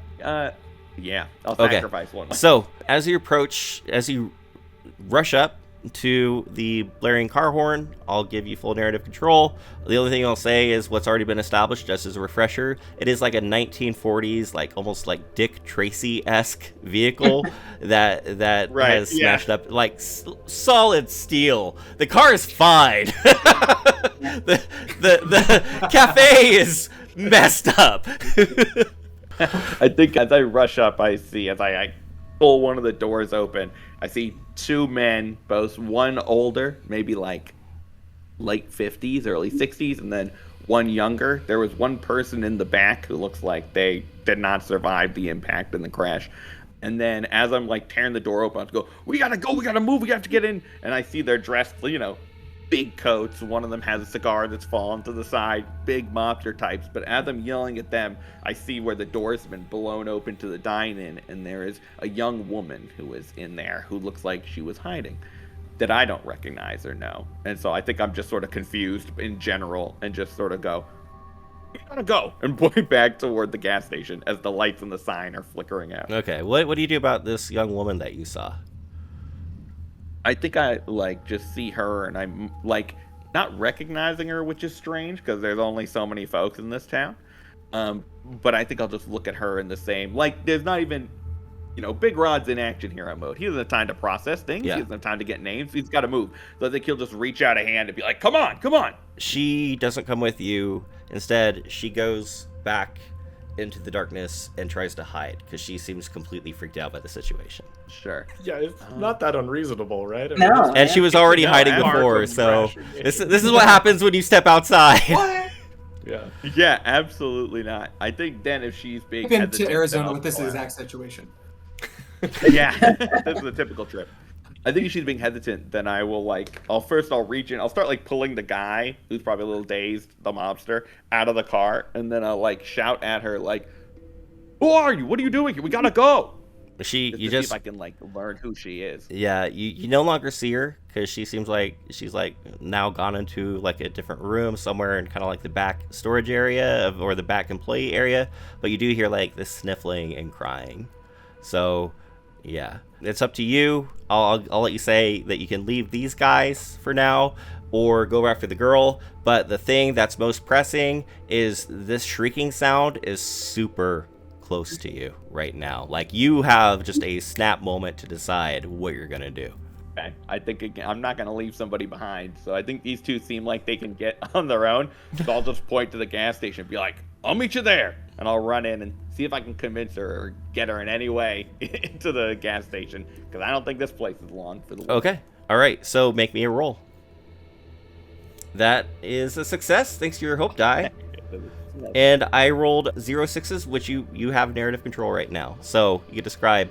Okay, when I rush in and I see her, I think in this moment, Roderick's not the most observant person, but I think he notices maybe some slight resemblance to an investigator that he has been holed up with for maybe 10 or so days now. This is why I love think playing with other game masters. And I think I'll just look at her and, like, in this moment be like, Al, do you know Al? Do you know Al? Right, I don't know. Are you a Seneschal member? She says, Al Seneschal, that's my dad. He's alive. He's in the gas station. Come on, I can take you to him, please. He's here? Yes. And I'm like, at this point, I'm like reaching for her hand because I'm like, we gotta go. Yeah. Okay. No time for backstories. Time to go. All right. So I'll say that you grab her and you begin running back. Unfortunately, I said you can save one. As you're rushing out, sure. these two guys begin to stand up. They look so discombobulated. Hey, what was going on here? What was going on? Wait. I told you to run. Get away from the car, see? What's Really with that? authentic accent What's here. with that truck? I've never seen a truck look like that before. Come on, what the heck is this? What's going on here? And then you see a flash of dark, just black darkness, and you hear these guys both cut off mid-sentence, and they are gone. The shrieking, like the Doppler effect, is now going out. Yeah. Then I will I think I've been kind of like dragging her by the hand. I think I'll just like fireman carry her over my shoulder and run as fast as I can. Like a Thinking football about under the your time- arm. Like a football under my Okay. arm. Just like we almost made the playoffs. Yeah. Rod, I'm not gonna make you roll again, but because I want to give like Al an opportunity here to see how he reacts. absolutely. But I will establish she is like fighting you right now because she does not want to be carried for some reason. Sure. I don't know if she's freaked out. I don't know if there's some kind of other situation going on, but she does not want Strange to man come wants with to me. carry you. Yeah. It's not normal. But Al, Absolutely fair. yeah, you saw what happened with these two guys, Mhm. and you also see that Big Rod Johnson is like fireman carrying this girl, and you recognize her, and I'll let you take it from there. Okay. I'm reviewing. Yes. Reviewing. So looking at the underside of my post-it note, my index cards. So I see that and I recognize the voice, right? So I would immediately go try to save them. And they're not close anymore, right? Yeah, it's about they've moved to 100, a secondary 130, location. 150 feet. Yeah, the distance between the two. So my plan is to hop in my pickup, which the back of which, and floor it in reverse. Because it's aimed, the light is already at the gas station, and I want to keep basically a beam of light going, like I'm making a road of light between the truck and Got the it. gas station. So I floor it in reverse toward them. Okay. That's my plan. Smokey, did you want to? But I was gonna steal the truck. I was gonna So- steal the truck. Okay.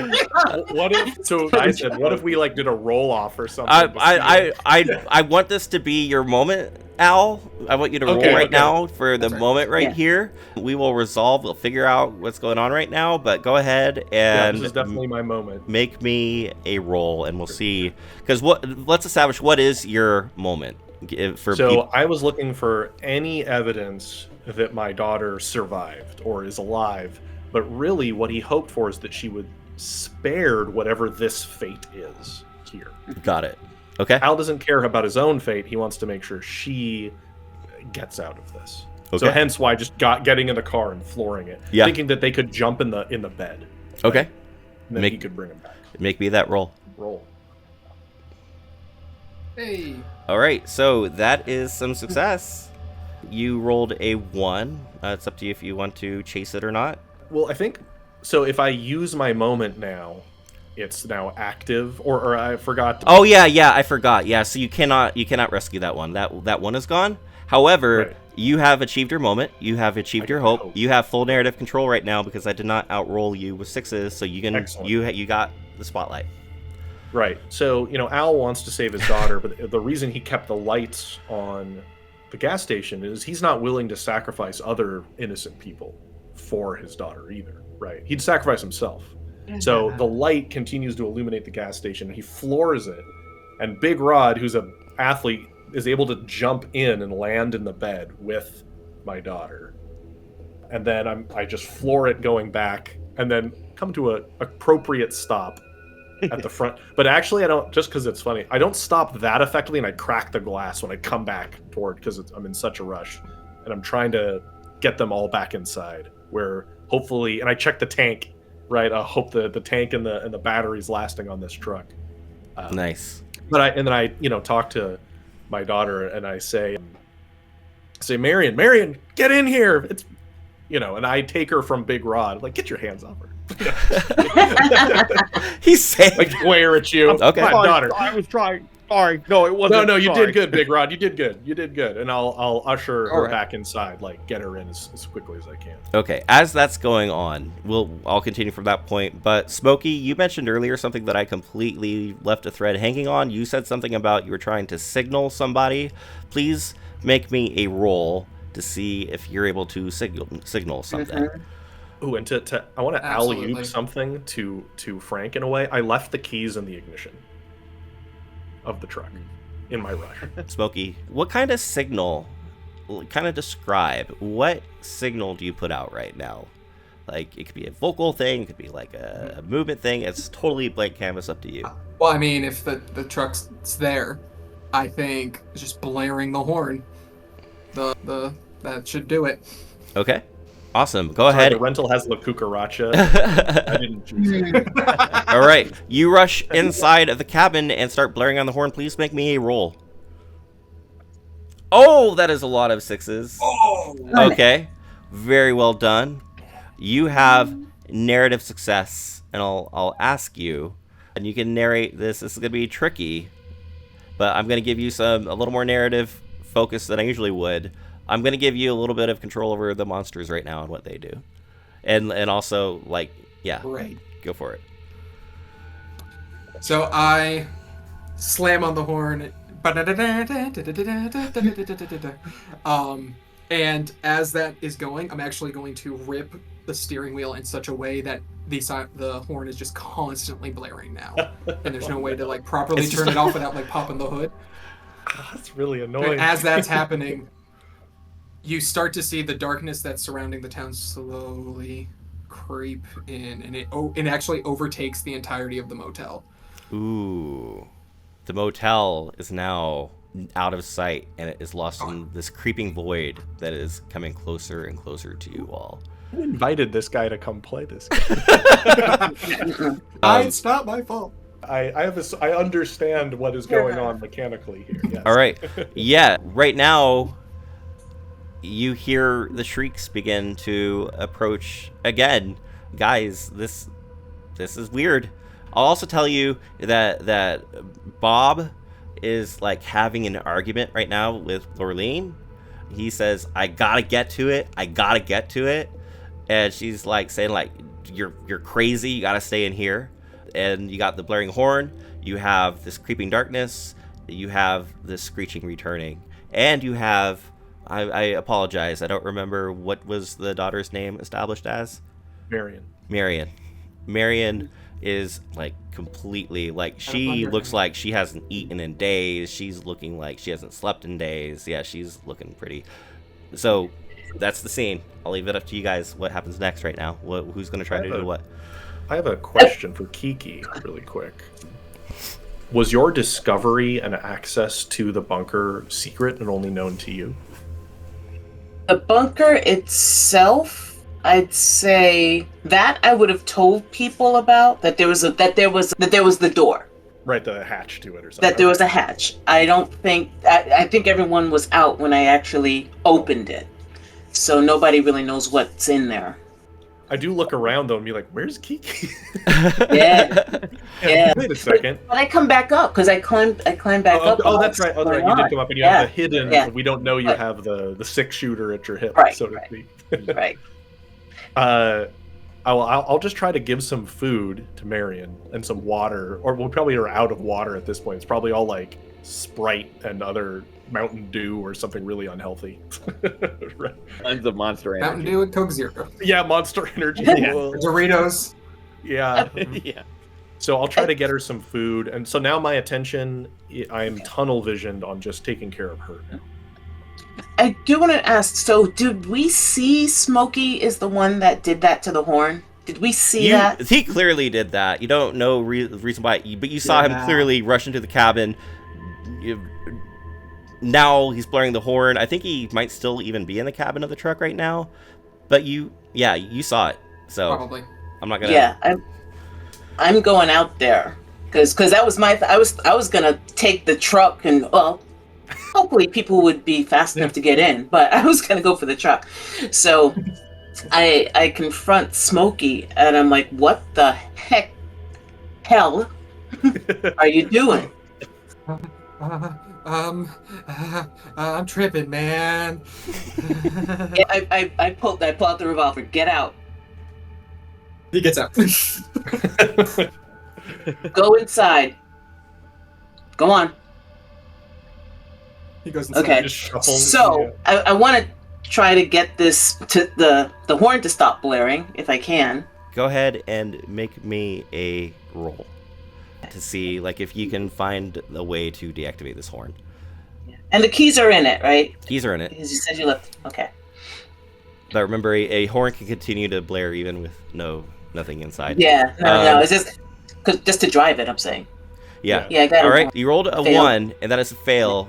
I can't remember if you had the last time you used your brink or vice this round, or if that was the previous. I think it was the previous. Previous. Yeah. Yeah. So if you Have want a to, risk. you can re-roll that 1-1 to see if you can turn this failure into a success. But it's totally up to you. We can also continue on and start establishing more truths.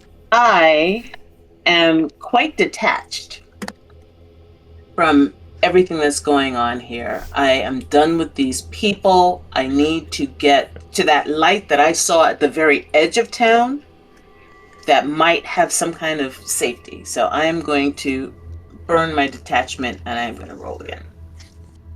Okay. Because to hell with them. Yeah. Alright. All right. Fail. Unfortunately, that is a failure. Alright. And we're going to start establishing more truths, starting with Kiki. I was just going to say real quick before you start establishing truths. The light that we saw on the edge of town, I thought that was the car that was coming in. Is there I a think, different light that we saw? yeah. I think it was, but we can establish the truth to see if it's still there or not. It's up to you, Yeah, there could Kiki. be if- another one. Yeah. Yeah. Yeah. I just wanted to make sure I was on the same page. I originally thought it was the lights as well, but I'm not good at. I don't see that it's contradictory if we're saying that there is still light there. It's or not. I'm leaving it up to you guys to. We just saw gangsters from Prohibition era Chicago. Yeah, right? I think Yeah. It could not be a another trend, light. right? Yeah. Yeah. Yeah. Okay. So I'll say that the light is still there and it's bigger. In other words, something else is moving. It's like constantly throwing things out from that light. Okay. I like. Oh, okay. I see what's happening. There's something here. else coming. The light's still there and something else is coming. Okay. I got it. I see what you're throwing down. Okay. Al. And you let me know if this is a overreach. There is a way out for one person, but it's not going to be any of us. Aw. Okay. I may not make that a mechanical thing, but I'm going to make that a narrative thing. Yeah. Lorene and Bob know exactly what is going on. I like it. Smokey. So approaching out from the light is an 1800s carriage with a lantern and an old person dressed in whatever paraphernalia, whatever war was going on at the time that they're from. Okay. Yeah, we'll say like, yeah, awesome. Love it. You said 1800s? 1800s, that's a big spectrum. It could be Yes, anything from correct. like we've Spanish, got- American we've got War to choices. yeah. Okay. Civil War. There you go. Civil War. There you Love go. it. And Big Rod, this is the last truth we're going to establish. Okay. I hope for Kiki and Rod's sake, they're on the one certain side of the Civil War. Yeah, it's like, Yeah, yeah. I'll say my truth will be that whatever Bob said he needed to get back to is in his flaming car.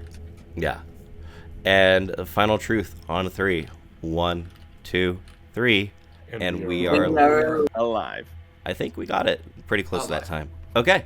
So, yes, at this point, Bob says, it's our only way out. And then he begins rushing toward the darkness, and Lorraine can't stop him as he's beginning to rush toward the flaming car. Hearing that it's our only way out snaps Al to attention, because as per my moment, my hope, if there's a way to get his daughter out, he goes all in, right, in that regard. So I turn, and like I said, the shotgun, established in my very first roll, only has rock salt in it. This is a technically less than lethal weapon. I shoot him in the legs with it Okay. to stop him from fleeing out there. This won't, like, it's just going to hurt really bad, and it'll break the skin. It's, right. It's Sure. not gonna, like, kill him. Make me a roll. Because I hear that he's got a way out, and I'm not Oh, letting no. him run out there when I could get Miriam out there, so I'm going to make him talk. And now I roll with I hope. thought I was the right? villain. Yeah, you now have hope. Yeah, there's a lot of villains in this game right now. So you succeed I'm because crushing the hope them. die has a Crazy. 5, and you also roll some 6s, and you didn't roll any 1s, so that is a full success. You have narrative control right now. I was ready to use Vengeful right there. I was All right, ready to so go. describe. So I catch him in the leg, and he just goes tumbling. And like I said, it doesn't. Like, he'll be fine. You have to pick the rock salt out. It hurts real bad. But I flip him over, and like, what do you mean there's a way out? You know, like I'm getting ready to slug him. And yeah, I tell him, you're gonna tell me everything I want to know, or I'm gonna march you right out there into the shadows. I say, how do we get out? And I intimidate him. I coerce him into talking. Okay, yeah. He begins blubbering and stuttering. He says, well, it was theoretical, but we're here, which proves it's real. It's real. And he says, Speak, man. I give him a nice open palm slap. You know, like slap. Quit stuttering and talk. You know, I don't like hit him so hard to draw blood or anything. I give him a meaty slap. look, I can't explain right now, but I'm telling you, if we want to leave this place, we need to get that device out of my trunk before that vehicle explodes. I said, well then march. And I say, what am I looking for? And I grab him by the collar back here. I load another rock salt shell. I said, then it looks like we're going to get it. I say, Okay. He says, but I'm not letting him have it. he says, I was trying. And he's beginning to like try to go with you. He's stumbling a bit because like obviously like he is going through immense pain at this moment. Go ahead and make me a roll to see if you two can get to this vehicle before something else happens.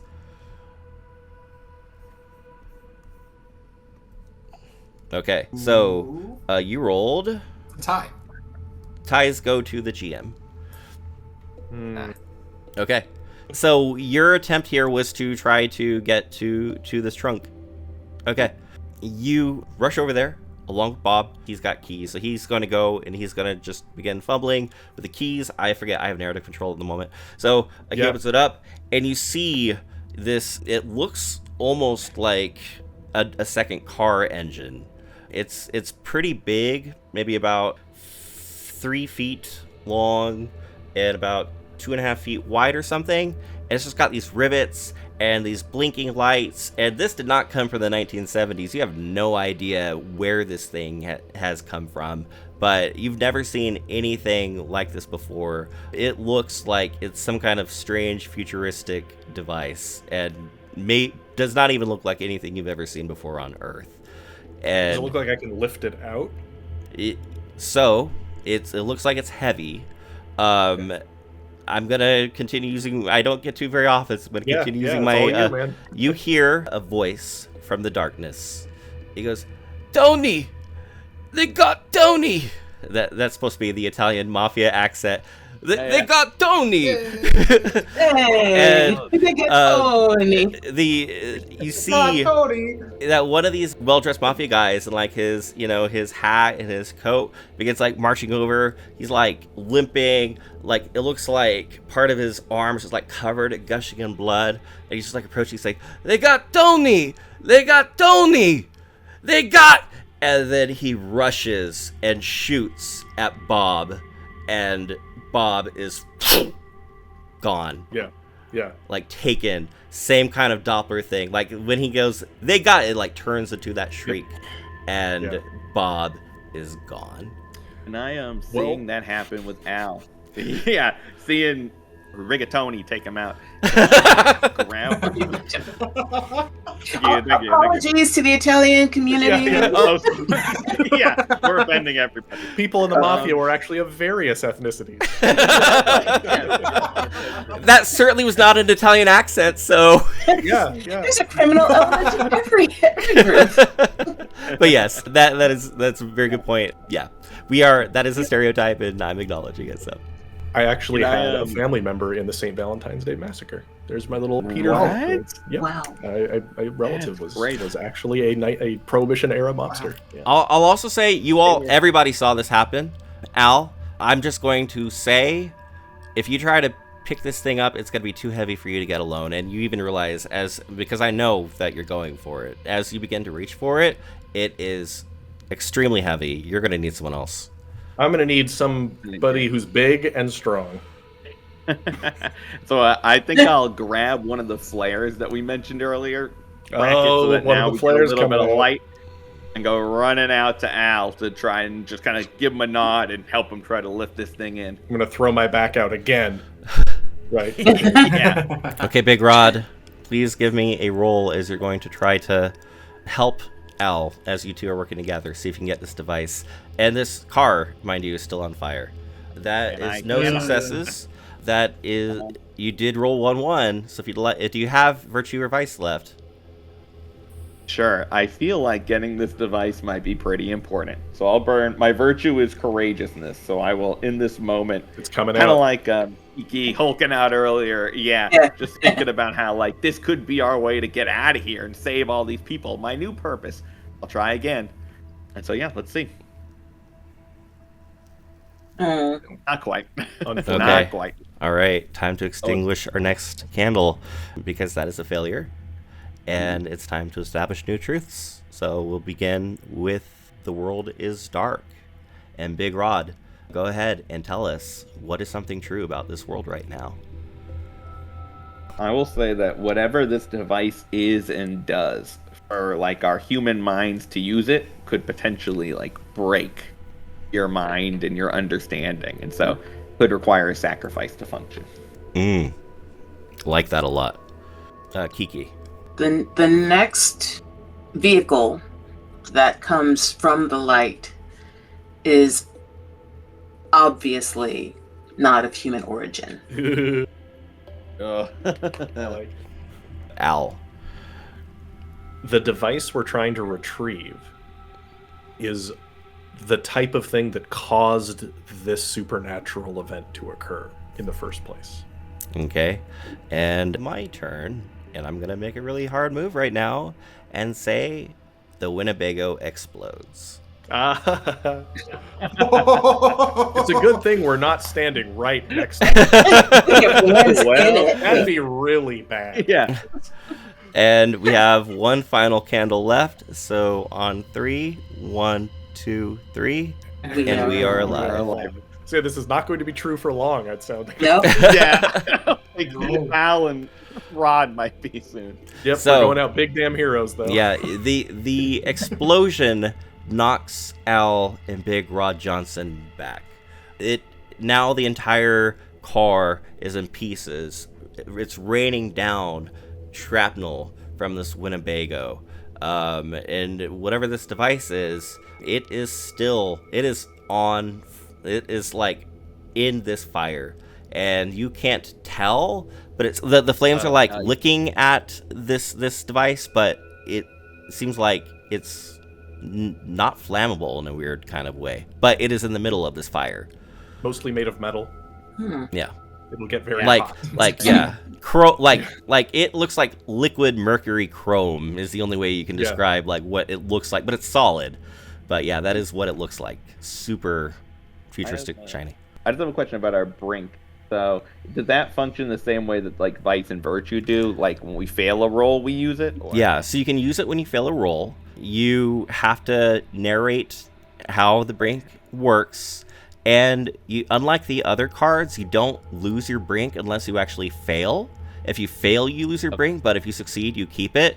And you actually get to roll all of the dice pool again, not just the ones. So if you had 4 dice that you rolled the first time, you get to roll 4 again, not just the ones. Smokey, what's up? You had Smokey, yeah.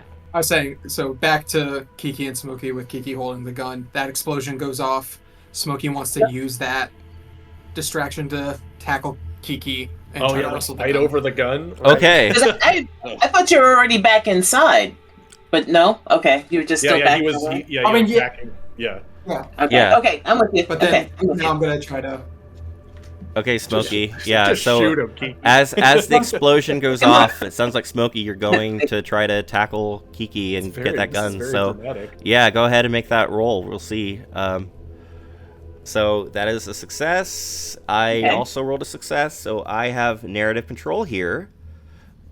You did roll a 1, Smokey. Are you gonna sacrifice that 1? Are you gonna chase it? Or I mean, I'm at the brink, my brink at this point. yeah. You know what? Sure. Let me roll my brink. So. Oh, so just so you know, they have seen. Wait. I want to make sure that you know that if you roll your brink, you have to reroll the 6 as well. You have to reroll the entire dice pool. Okay. We do a flashback really quick to the first day the darkness came and he's on the edge of town and some entity came in front of him and he just started begging, saying please, please, please, please, please, and it just said, "Feed me," and it disappeared. And so Smokey's like, the only way I get out of this is if everyone else dies, and so we're gonna do it again. Okay,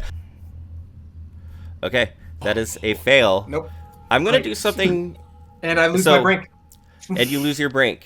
We're going to blow out a candle, but before we do blow out that candle, I'm going to do something unusual, which isn't really by the rules, but I'm going to let Kiki take narrative control right now and say what happens as Smokey comes for this. Shoot his ass. Bang. He flinches wrong. She shoots him right in the between the eyes.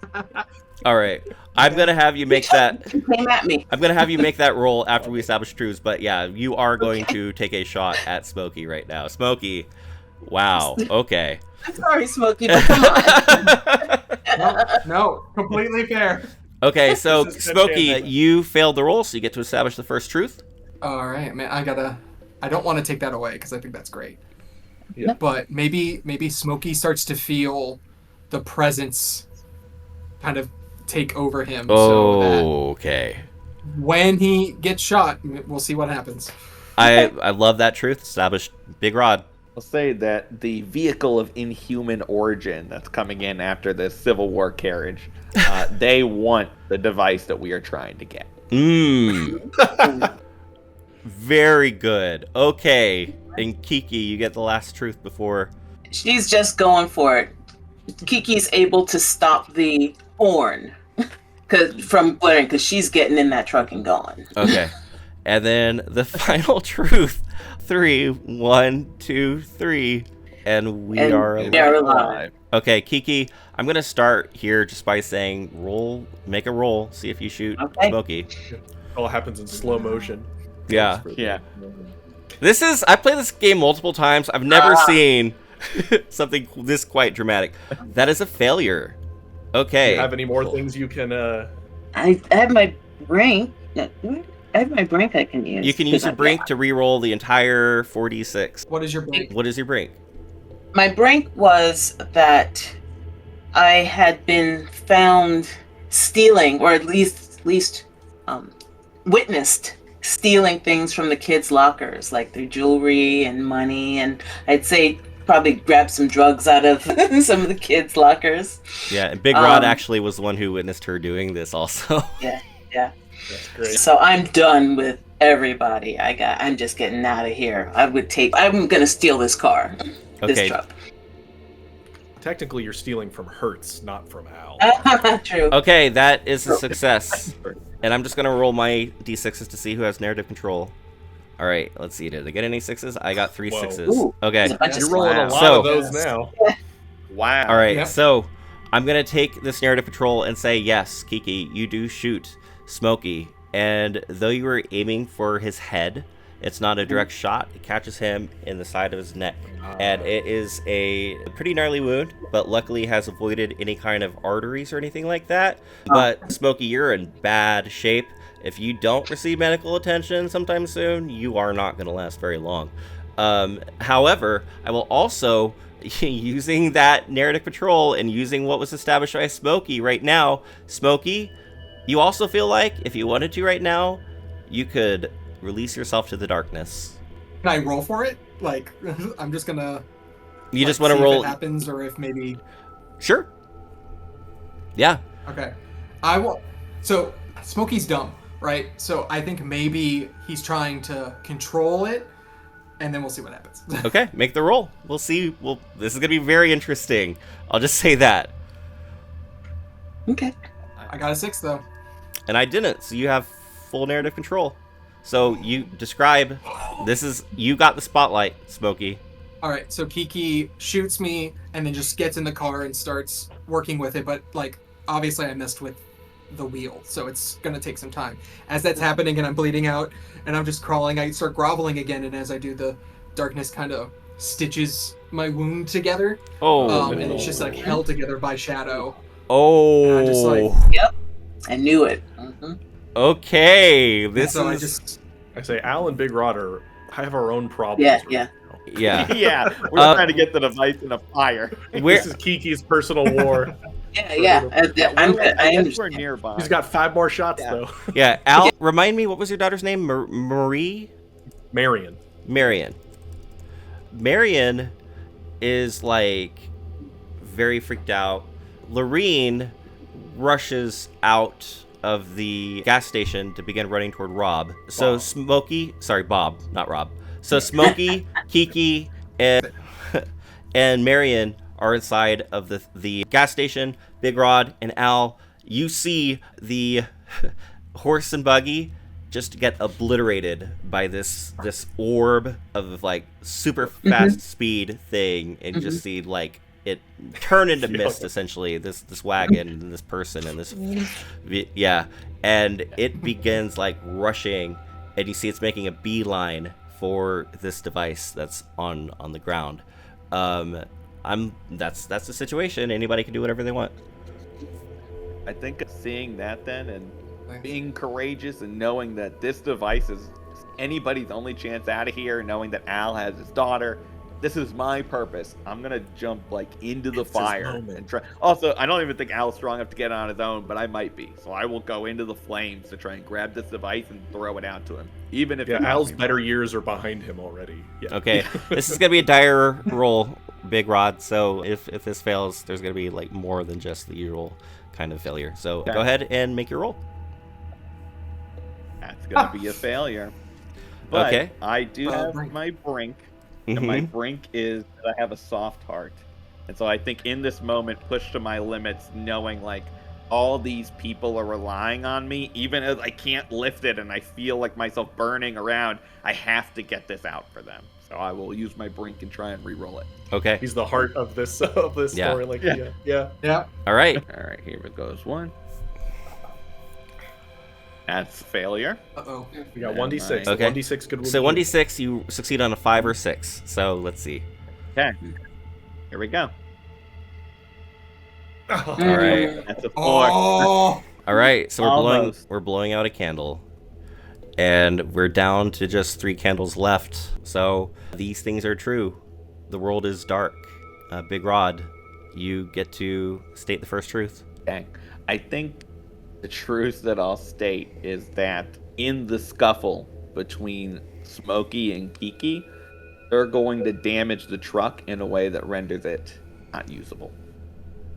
Okay. And Yes. Kiki, you get the second truth. Kiki can't catch a break. Yeah. This is okay. I'm okay. So whatever it is that stitches up Smokey bursts out of him. He Okay. himself is like basically a discarded shell. Ooh. That is I'm okay with that. so It's like, close to Peter. We'll talk about it later.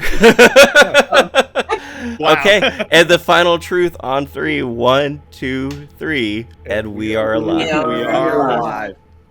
Am I alive? Yeah. Are we? Almost. Okay. So I'd like to jump in. I have a question Yeah. about, can I make a roll that is basically for my daughter, though? You can make a roll where you do something that impacts your daughter, but you cannot have your Okay. daughter do something. Right. Okay. So I see Big Rod failing, right? And he's getting burned. And I want to basically help him. I need to help him get this thing free because I can't do it alone, Mhm. right? And so I'm going to get in there, throw caution to the wind, and try to get him free because Al knows that I can't carry that back, right?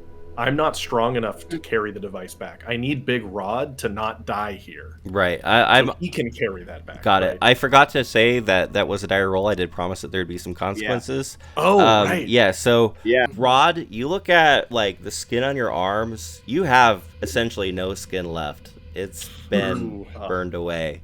You still have your arms, but it's just boiling. So yeah. He's got second degree or something like that, where the fascia Yeah. has been burned, but It'd not be the third layer at that below. point. Yeah, is that Oof. third? Yeah, whatever. Blisters. So So nicotine gum to help. Okay, so yeah, actually, you know what? Smokey gave me some inspiration from earlier. How, Al has his own, not using the game term vices, his own vices over the years. Like I said, detective in the 80s.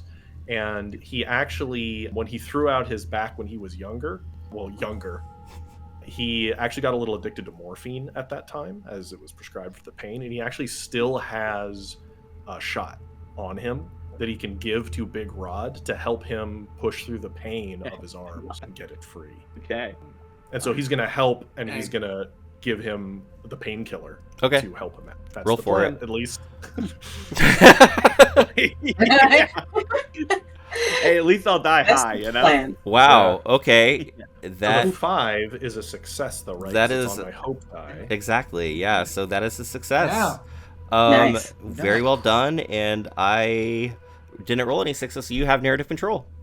Okay, You got the I will spotlight. take the wheel then, so to speak. So I inject Big Rod. I say, just hang in there, buddy. And I don't know, I don't know what the high school football scene was like in this weird small town and what sort of things they would do to injured players. But anyway, so I'll help him get it free and give him the boost he needs to start carrying it back and get him running. That's the intention, right? Get him running it back. Because Al knows that he also can't run as fast as Big Rod, right?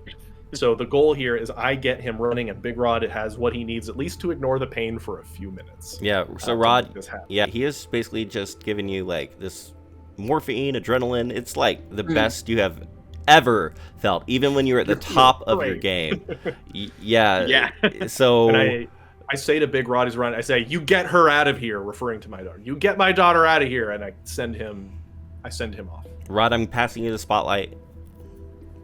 I sprint, carrying this device, wrenching out of the car. I sprint through, basically blow through where the door's already been cracked by the truck. I just sort of launch myself through, break the doors to get in there, and the device just sort of spills out. And then I'll look at his daughter, and I'll just say, "Figure it out." And then I'll look at Bob, because I think he might know how to use it. Bob's dead. And I'll go, He's dead. Bob's gone. Bob got Oh, taken by Lorraine. the. That's Laureen right, is that's still right. around, Laureen. though. Laureen. And I'll look at Laureen. Lorraine. That's right. You're right. Bob is so dead. I'll look at Lola. Lorraine and I'll say, "What do we do?" And it's like the morphine. I'm dying, but just shouting at her to see if she knows how to work this thing. She says, "This is the key. that unlocks the doors to the different realities. And we came here hoping to prove that it worked. We found it, we've been studying it for years, and apparently it worked. About 10 days ago, we found it and lit it up, and we didn't know where the gate opened, but we've been looking for it ever since. We've been carrying it in the back of our Winnebago. If we can cram in this trunk, and maybe we have a chance to get out of here. Smokey writhing on the ground right now. I have now been metamorphosized into some sort of shadow entity thing. Reborn. I hear all of this because I hear all this, so I just like unnaturally turn my head, and can I very appropriately football tackle Big Rod? You can try. Go for it. Let's go for it. Do I roll with hope still? Yeah, you still got your hope. And Okay. it worked too. It worked. The hope came in right there. Yeah, describe what you're trying to do and what it looks like. So I stand up. I just turn, and it's very like inhuman movements, like unnatural, like they don't know how to puppet this body. Mhm. It just looks Rod dead in the eyes and just like lunges towards him, and they both go tumbling like through a wall into the back where like the offices of the Right. gas station are. And then like the body like was trying to figure out how to stand up, but like some of its limbs got like separated, so it just starts like putting itself back together. There's that poster like hang in there tiger on the wall right next to it, right? With, like, Yeah. a kitten on the wire or something, like, Don't you wanna Fanta? yeah. All the unused advertisement posters are back there. Yeah. Right. Okay. We established that something was going to happen with the truck. So, Lorene goes inside of the cabin. Marion gets inside of the shotgun. Who else? Where is everybody else positioned? I think Kiki's still... Kiki was gonna try to take it. She Kiki, was yeah, you're in the you're in the passenger. You're in the driver's seat. I'm in the drive. Yeah. So we'll say was that Lorene jumped. Okay, so the device is on the ground. Okay, because Big Rod was not able to get in there before he was tackled by Smokey. So Lorene goes over and begins fiddling with the device, and she says, "We can't use it as a key." And she's kind of like looking over at this thing shooting over, but she's saying, "But we can use it for a one-way trip." She's saying this like out loud to whoever is sitting there and listening, and she says, "But it's only gonna work for one person." And as that's happening, Smokey and Big Rod are fighting in the office, going through this epic. Smokey, oh my gosh. Okay, so Smokey is like 10 times stronger because of his shadow powers, and Big Rod is 10 times stronger because of his morphine powers. Yeah, the wonders I of do. modern medicine. Hiding in the gas station. Yeah, Kiki? just slugging it Does out. the light affect him? Does the light affect Smokey though? Because there's still light. The lights went out. There's a little bit of light, the headlights. The truck? But the yeah. truck. But like this area, I'd say it's not like, yeah. So Kiki, you're in the truck. See if you can get this. See if you want to leave. Yeah, but I don't think I can. I think it's established that I can't. So I don't know if I want the to truck roll doesn't on it work. because I know I can't. Yeah. But can I instead roll to determine? Well, I want to ask her. If only one person. If it's a one-way trip to where? Home. I want to find that out from her. She says, "A different reality. I can't promise you which one."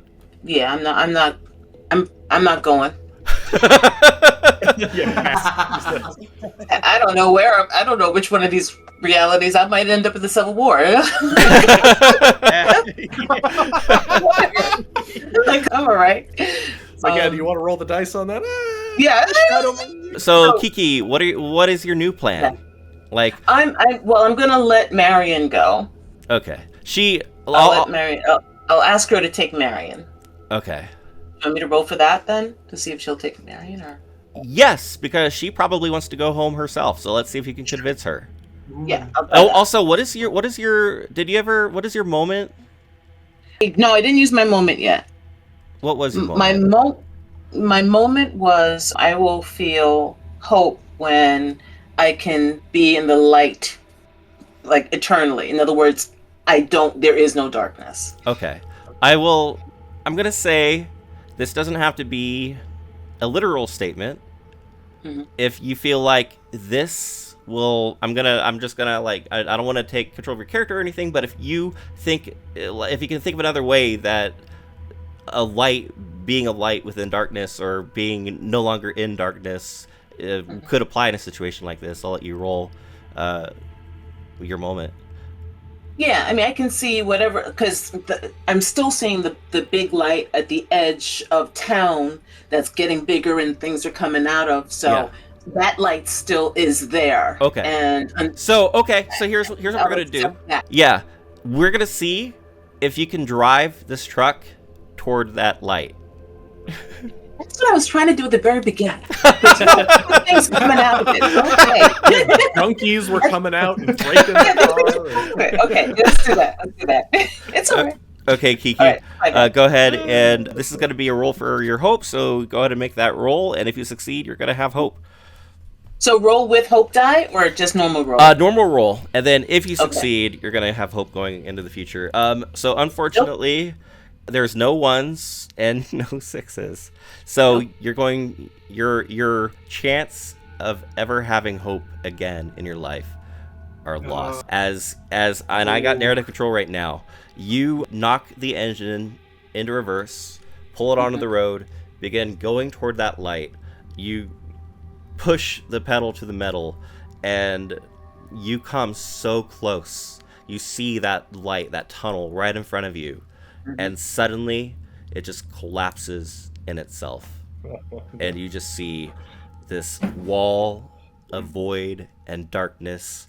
Go ahead and roll me a roll to see if you're able to see if you're able to brake hard enough or maneuver good enough to not smash into this darkness. Is a regular roll? Yeah. Okay. Hi. All right. That is 2 sixes. I got boy. 2 sixes as well. He's at sixes, yeah. Yeah. Okay.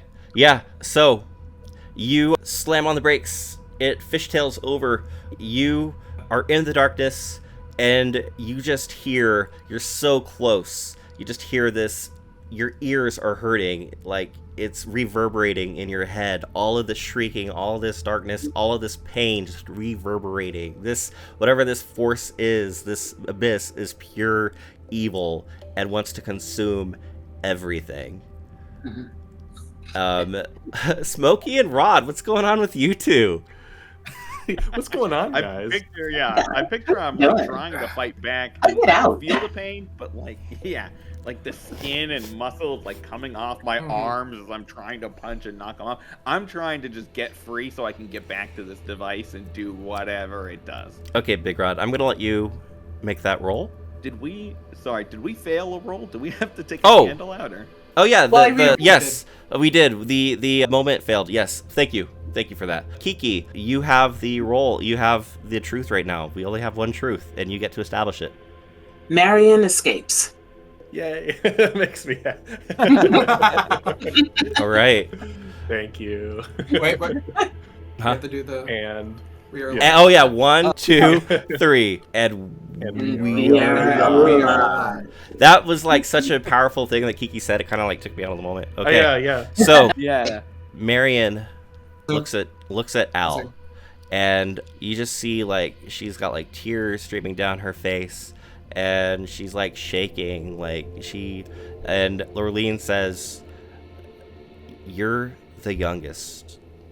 The rest of us have caused this. The rest of us, let's be honest, we were never going to leave this town. But you have a chance." And Marion looks at you, Al, and she says, She might have to holler. I'm not nearby. Oh, where are you? I'm back at the Winnebago. I By the haven't Winnebago, actually yeah. returned because I sent Big Rod ahead. Okay. Yeah. Okay. Yeah. Okay. We So could she exchange a knowing look across the. she looks over, and yeah, I'm giving you a bit of a spotlight right now to talk about what you want to do. Yeah. You are far in the distance. Marion looks completely unsure, like she's like kind of shell shocked, kind of frozen. Al gives her a look and gives her a nod and says, not that she would be able to hear it, just like, get out of here, kid. And she like sees it in his expression. And he's the only thing keeping him away from the darkness is the burning Winnebago, right? Oh. And so narratively, like Al would see her the last thing Al will see is her escaping. Okay. So just give me a roll, Al. Yeah, let's just roll. I don't roll a lot of Yes. dice at this point. She's gonna leave All right. either way, but let's flavor this. Okay. Yes. And I have no other. I have my brink that I Okay. actually have. What is and I your would brink? be okay. So my brink was I ran over an innocent person with my truck as part of this investigation, but they weren't really relevant. They just pissed me off. And so what I'm gonna flavor this as is I come back and I shotgun Smokey or something like that. Right? Like I come back to fight that off to buy because I see like Marion doubting herself and there's monsters and I see Kiki's been shooting at them and I'm gonna stand next to Kiki and shotgun at Smokey. And Smokey, just where? rock salt. Yeah, where are you in relation to Smokey? Because you're fighting Big Rod, so you see in this office we're kind of tough. area. Yeah, like there's this big brawl, so I'm just gonna try to rock salt Smokey for the good it'll do. Yeah, we can say that if I'm hearing this happen and thinking someone's about to get away, that I just kind of start making my way towards that. I'm person. imagining that you'd want to take the portal yourself, type of thing. New Yeah. worlds. Oh, Yeah. yeah. Yeah. So Okay. I'm rolling 2d6 and then 1d6, right? 2d6, 1d6. You're correct. Okay, so here's You're 2d6, and then 1d6. That's a success. Oh, cool. Yeah, well, I rolled the 3 again. All right. Okay, so I did succeed there. Basically, I'm going to help fend off the being that is formerly known as Smokey. And All right. I'm imagining like me praised. and Kiki both have our guns out and just trying to keep them at bay, Trying. right? Just to have somebody survive. Okay, I'm standing in the headlights from the other side. Yeah, and yeah. The headlights of the truck on the other side shooting at them. Exactly. Okay. Real quick, Yeah. sorry. Can I also throw out too, just as a reminder, one of the truths we did establish is that using this device has the potential to break Yeah. Marion's brain. I do see that Reminder, you want have to 3 escape. 6s on yours though, John. Yeah. Yeah, so I have narrative control. But we Okay. also established that she's gonna be fine. So Yeah. She's gonna get Yeah, out. we So said let's, she's gonna make it out. Yeah, is- absolutely. Okay, so here's what happens. You take that shotgun blast at Smokey, who is fighting with Big Rod. Smokey, you feel it, but you're still standing because this isn't your weakness. Now your weakness is the light. But you feel this searing as in the center by where Kiki, the truck is, and by where Laureline is, there's just this massive ball of light. And it hurts you just for a second, but it's gone just as fast. Because, Al, you see the silhouette of your daughter just bathed in this flash of light, almost like a reverse silhouette where it's just pure white. And then suddenly, she's gone. And the entire landscape now around you has changed.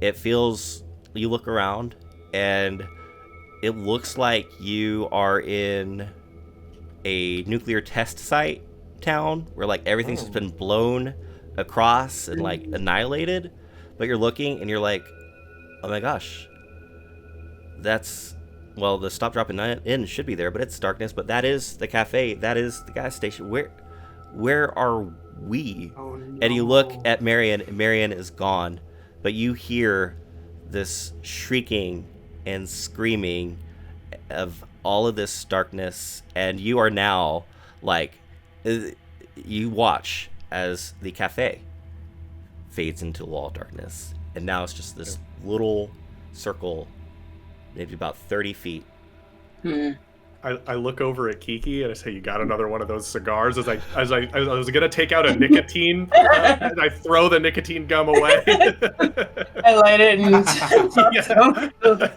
Yeah, I think. bloody. Yeah. Yeah. Yep. So I'm gonna give a spotlight to Can I- Smokey right now, and Yeah, ask like, go what does Smokey. Smokey want to do right now?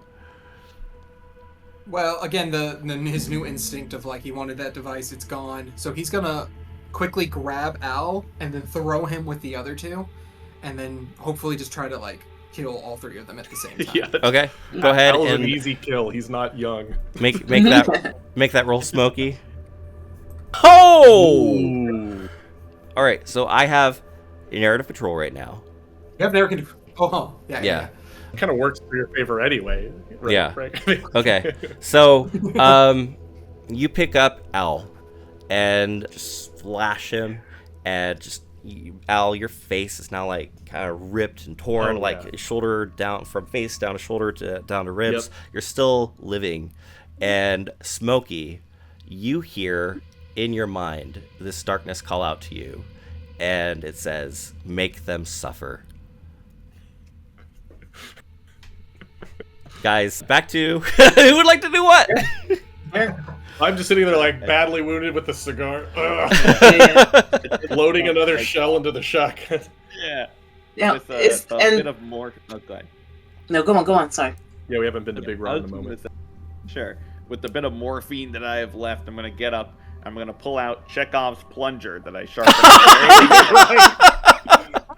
I had forgotten about with all with all the strength I have left, I'm gonna try to just drive it through Smokey, and if I can, push him outside where the fire is to get him in the light. Ooh, okay, go for it. Okay. that. We have a lot of dice we can use, guys. I know. Yeah. All right. That unbelievably Wow. is a success, and I didn't roll any six. So right now, Big Rod, you have narrative control. That was statistically very Yeah. unlikely. That was shock. Yeah, then I will just run forward, screaming bloody murder of the pain through Smokey's chest with the sharpened plunger, and just like push. I basically collapse onto the ground with my last motion, push him out, not like into the flames, we'll say, but into the light of the fire. I'd watch this movie. Shoot. Yeah. Yeah. All right. So Smokey, I'm Stu- giving you the spotlight now, as you are being engulfed by this fire and flame and light. What is going through your mind right now? Probably the worst pain he's ever felt. Like 10 times worse than anything. And as that's happening, he's just going to give out a big shriek with the hope that the rest of them will show up and help him out. All right. Yeah, I'm going to go ahead and let you make a roll for that. One of these rolls has to fail. That is a success. There you go. Wow. You're crushing it here in the twilight hours. Wow. Okay, so one of those rolls was a 1. So do you? I guess it's you have your brink. That's all that's left. You can re-roll that, or you can just sacrifice that 1, and there's just the 1 die left. That is super interesting because technically, since you lost the last 1, but you have your hope die, there's 0 die left. Nice. So This is interesting. that means the Wow. next person to roll is going to roll. If they have hope, they can roll their hope die. Otherwise, they just have 0 die. Okay, you succeed. And I have narrative control, but I'm going to say, yeah, you let out this unearthly scream, piercingly loud, and you hear the call of all of your family as they all begin to swarm in, and the only light left in the scene is this bonfire right in the center that, Smokey, you are being engulfed in this flame right now, but you have this, you almost enjoy this pain right now because you know what's about to happen. Yeah. Okay, guys, Kiki, Big Rod, Al, you only have the light now of this bonfire as you hear the shrieking all around you. I have a What- thought. yeah, what do you do? Well, Big Rod is toast at this point, I think. Out there. I mean, I think, yeah, well, honestly, flat on the was. ground. So, you know, all Yeah. the monsters are coming in, and I have this scene that just came into my mind that Kiki is like, Al opens up the shotgun, is out. He only had a couple. but looks over, and in all the commotion, a bunch of gasoline has spilled from the pumps, and Kiki has a couple shots left in the revolver still. And Al, like, bleeding out over here is like, we could put on one hell of a fireworks show for these creatures at the end, he says. And then I'll that's just me, like, handing it to you. Yeah. And I just got my little cigar that you gave me. Now, are we all at the Winnebago now? Because when Big Rod pushed Smokey out toward the fire, you're outside too? Yeah. I'm back still at the Yes. Quickie Mart, I think, because that's where I got wounded and thrown. Oh, and you stayed there. Yeah, Okay. so Big Rod and Al are at the Quickie Mart. You see the bonfire in the distance. Kiki, you're on the opposite side, like by where the dark wall is. Right. Right. Yeah, Yeah. so like right now, you're mostly bathed in darkness, and you know that if you don't get to that bonfire like immediately, you're gonna be taken by these things. So, what do you do? The gas that Smokey had that he put into the messed up gas that he had gone to put into the generator, is that by the Quickie Mart there, or is that all gone into the I generator? think he poured it all out. He poured out half of it, and then the rest of it went in the generator, and it was the one that had been tainted with the sugar. What's up, Kiki? Kiki did say she had the Molotov cocktail. Yes. That's right. Yes. True. Yep. That Big Rod made. Yeah. Yep. So I got the Molotov cocktail. So I'm going to hightail it back toward the Quickie Mart, the gas station area. And I am going to, if I can get to it, whatever, I'm hearing the shrieking, but I'm basically going to, if I can get there, I'm basically going to throw it down and take us all out. Yeah. Okay. Awesome. Go And we ahead have the and one hope die, I think, that you rolled. yeah, make your so He you're doesn't just have hope. yeah, just I she don't doesn't have anything. Oh, I so burned everything. okay, it fails. You're going So to I throw can this go Molotov. try it. Yeah, since you don't have any dice to roll, I'm going to go ahead and we're going now to the final stand. I'm going to you can continue. You can try this action again, but we don't have any dice to roll, so we're going down. And at this point, since we're down to the last candle, when people fail, instead of blowing out a candle, you are going to narrate your character's death. So you have full narrative control. I'm giving you the full spotlight, and you can take yourself out however you want. As we're down to last candle, and we know what we say on 3. 1, 2, 3, and we are alive. You're alive. Okay. Kiki, Not broken. you've got that Molotov. I'm gonna let you make that roll. So Now, but Smokey is dead, right? He's not We gotta be moving. He's not certain. doing anything. At least he's not moving, right? he might. Not He's moving. he might have one more opportunity to do something. We'll see. I'm gonna let everybody else maybe take their turn before Smokey. Because I sort of want to set him on fire then. If he Okay. yes, I want to take everything out. So let's see what I can do. Okay. Normal roll. All right. Yep. So Yeah. that is a failure. And do you have your brink left? Nope. Okay. So Yep. you've got this Molotov cocktail. Mm-hmm. You're ready to throw it into everything. Take everybody out. You fail. I fail. Narrate how Kiki passes, how she dies. Yep. So since she's been running around, the adrenaline is so hyped up in her body that she's sort of shaking, and she sees her ex-husband right where Yeah. Smokey is, and she wants to throw it at him, but her hand is shaking so much that it slips out and it just drops right in front of her and splashes up on her, and that takes her out. Wow. Okay. Kiki is gone. And she runs at Smokey and grabs no. Kiki literally goes out in a blaze of glory. The monsters won't get Kiki, though. Okay. Hey, you got what you wanted. You're surrounded by light. You are the light in the darkness. All right, Al, Big Rod. Like I said, I want to save Smokey for last here, so. Well, since the Molotov failed, what I'm imagining is the gasoline has come and, like, flowed near Al, where he's sitting slumped against the wall, barely holding on to consciousness from this huge wound right across his neck and chest. And he just, you know, he does the classic line, you know, like, they said that this would kill me or something, right? To the cigarette that the cigar is not supposed to be smoking. And he'll put it out in the gasoline. Nice. Okay, make that roll. Yeah. See if he remains conscious long enough to do so. So if I just hit roll, should it work right? Or do I need to... You have hope, so select roll and then choose roll with hope.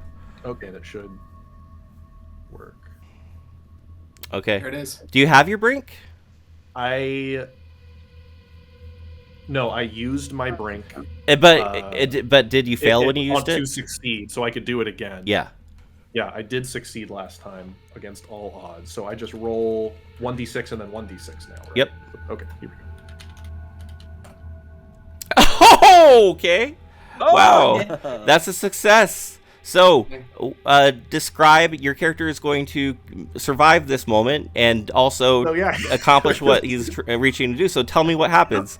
So the fire licks across the ground, makes it to the pumps, and blows the gas station. And Al thought that this was going to be his death, right? He was assuming it would. It blows the glass. Like, the gas station is an inferno. But against all odds, one of the snack racks like fell in the way and took the brunt of the explosion, of all things.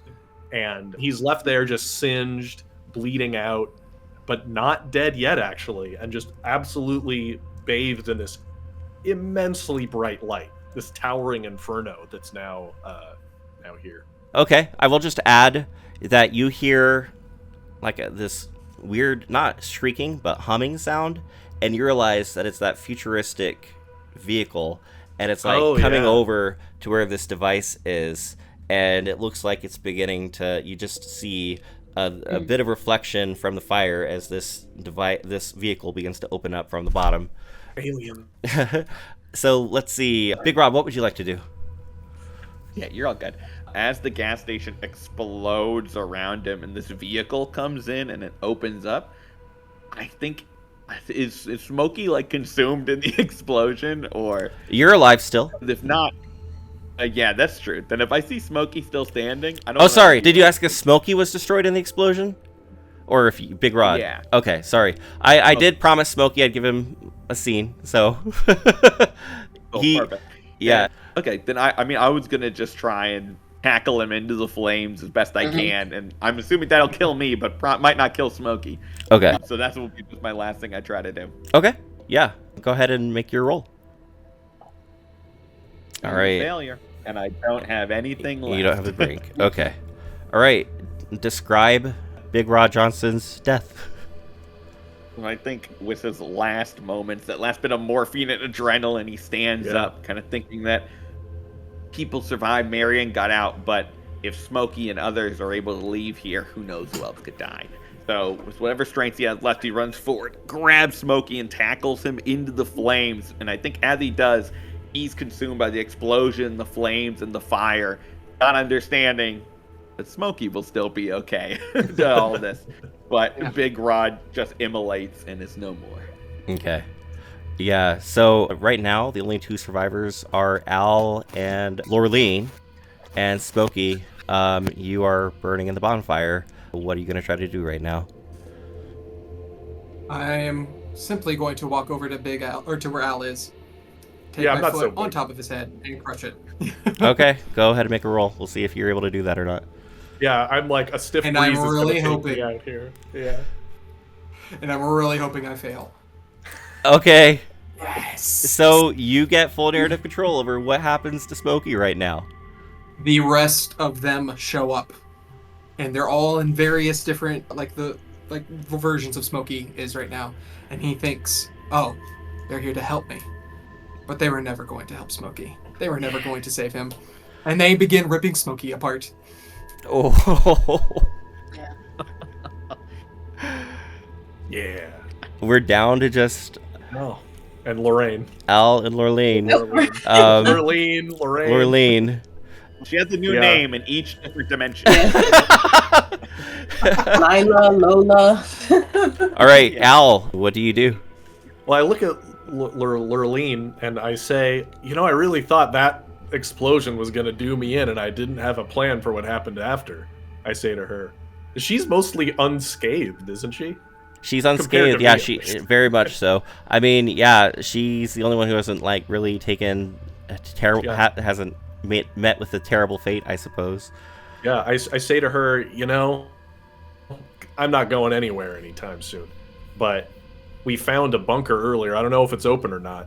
But whoever lived here earlier was a prepper. Maybe it'd buy you a few more minutes, I say to her. Okay, go ahead and make. And that's where I'm trying to convince her to Sure. live a few minutes longer. Maybe. Make me a roll. Oh my gosh. I just can't help but survive. Okay. Like Al keeps trying to go out. That's your All right. hell. You just like Yeah, survive. you're just stuck here forever surviving. She This is your says, death. yeah. Yeah. She says, "I've always been afraid of being alone," and then she grabs you and begins dragging you toward I complain. Jesus. Yeah. Yeah. toward the bunker. And as this is happening, you see the ship, this device, the device is pulled up into the ship, and then the ship kind of takes a quarter turn, and then you see a red light, like a laser beam, appear on the back of Laureline's head. I don't know what that means. Or do I? Do I think that they're going to try to shoot her? I mean, you would have your knowledge of like what typically yeah. laser beams Yeah, what to it heads means- mean. I will try to duck her out of the way, right? Shove her out of the way, just in time. Okay. So we're just gonna roll until I. Yeah. Make that- That's basically it. I have narrative control right now. You push her, like grab her, shake her, like, and this beam, just this mix of blue and purple and white, like almost like this fluid, shoots forward, and it just misses her, and instead it shoots one of these creatures, and the creature just evaporates and explodes. And You she's- could have done that the whole time. I yell. and she's still dragging you toward the trapdoor, Yeah. and pulls you both inside and closes the door on top, and you hear this screaming and shrieking and all this stuff from above. Yeah. And Lorraine says, "Well, what do we do now?" I just slump against the wall. Your idea is as good as mine, Laureline. Whatever your name is. I take a look around at the supplies that are down here and how long they could reasonably last. And I'm going to look for some torch or something else I could use to try to defend once they do pry it open, right? Okay. Make me a roll. Because you know what? He's not going down without a fight at this point. He's full of piss and vinegar, as they say. There's always hope. What the? Stunning. This is stunning. And I get narrative control here, right? You didn't get any sixes. Yes. What? So- What incarnation is going on? What? Are you sure you're not a creature? So I This is find insane. a small blowtorch that helps me reinforce the seal on it. So I do find something useful, and I discover that there's actually another way out of this bunker. That there was a crawl tunnel that they made. We established a truth, actually, that there was. Yes. Yeah, That there's another way. that there might be a way out. Yeah, so That's right. it was originally meant to help do ventilation for the bunker, so you could seal yourself in and still have ventilation, and try to help Lorleen get out. Okay, make me a And roll I'm to see gonna if you can convince her to go. Fair. I swear. There we go, finally. All right. Okay. So, time got to die, right? time for Al to go. So I tried to buy us a little time. She's really nervous. She doesn't want to be alone. But when they breach the bunker finally, I shove her in, close the access hatch behind, and just have the little blowtorch in my hand running, which is a little bit of light. And Al, just bleeding out, pale, just faces the creatures who absolutely destroy him, of course. But he goes down swinging. And his dying thoughts are just, at least Arian got out. So, he dies perfectly happy. And lived significantly longer than he expected in this sequence. Significantly longer. Yeah, and you know what? He does not sure if Lorleen is going to survive or not, but he's going to buy her as much time as he can, and he goes down swinging. All right, and I'm going to blow out the last candle as we say, these things are true. The world is dark. Is this work? I think it's working. Cool. Alright, okay, listen. I'm pretty sure they're pretty chill guys. I talked to them and they said you can make it work. So what if this is one of those movies where only one person survives and then that person becomes a rich famous guy, So I think if whoever hears this and finds this, just do that, just sell out your friends and everything will end out fine. Nothing could go wrong as far as I'm aware. Yeah. If anybody hears this, tell him I went out trying to protect these people. Tell him my life meant something. I really thought I'd escaped my hell. I thought I escaped my darkness. If I could only get to the light and stay in the light. Just stay in the light. I've only ever done one good thing with my whole life, and if I can make sure that she survives this, then that's a life well spent.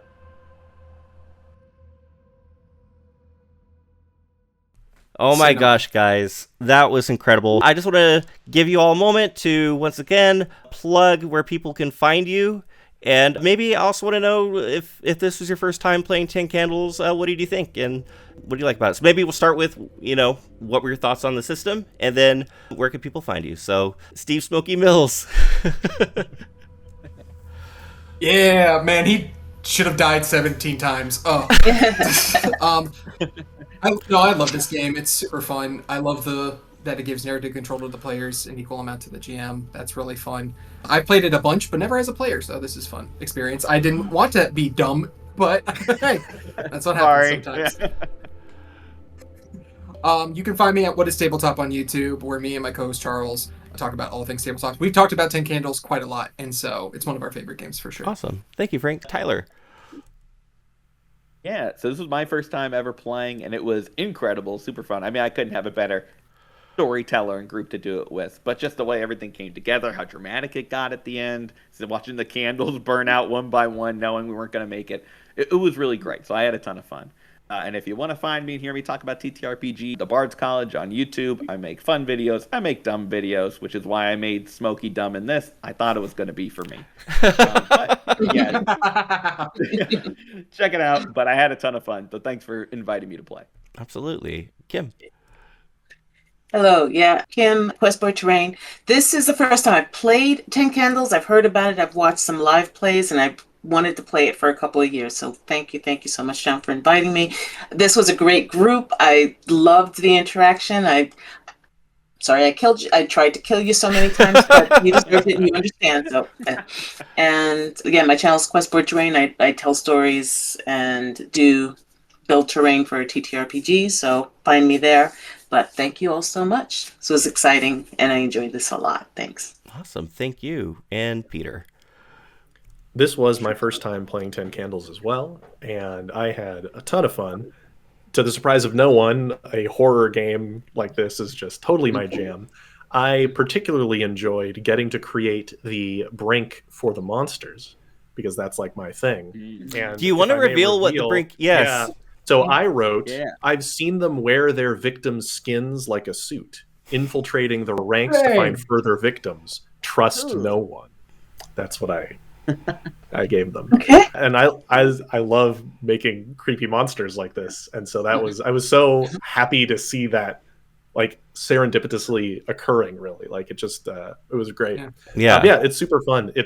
It's liberating when you know that you're telling a single story that will involve your character's death, like, and you explore that part of it. It's a niche game, but it's super cool. Very fun. And it was great getting to play with all of you. I've gotten to play or run games for some of you, but I just love meeting new people and getting to play games with them. So it's a lot of fun. And you can find me at the YouTube channel called Tales from Elsewhere. If you just Google Tales from Elsewhere, you'll get all my stuff. Like, I have like the SEO locked down now, I think. So my YouTube channel talks about tabletop design philosophy. So what goes into making your own tabletop role-playing game, if that's something you're experimenting with. And it also acts as a dev blog for the action horror role-playing game system that I've made, which is very different from this one. It focuses more on the action side of things, like a movie like Predator, right? This is more like the movie Alien, right? Where maybe one person survives plus the cat. That's where you can find me at Tales from He's the cat. Yeah, Marion was the cat. Yeah. Yeah, Marion was the cat. Yeah. Well, again, I want to thank all four of you. I had an incredible time, and the story that you all told was truly incredible. It really is a gift to get to play with so many awesome creative storytellers, and this is my favorite type of season, and honestly, this is one of my favorite games, so I'm so happy to have been able to be lucky enough to share it with you all. I will say that is not at all what I had planned to do. But that's the beauty of this game. Never. Yeah, that is. We watched this movie. Yeah, that is the beauty of this game. You tell the story together. You don't know where it's going to go, and when you have an awesome group like this, I'm very happy. So. All right. Good stuff, thank you. Well, definitely check out all these amazing, creative, talented people. I'll throw all the links below. Everybody, try out this game. I really love it. And find your table and try it out. I am Double Crit Fail. Thank you so much for watching. And as always, may your day be a critical success.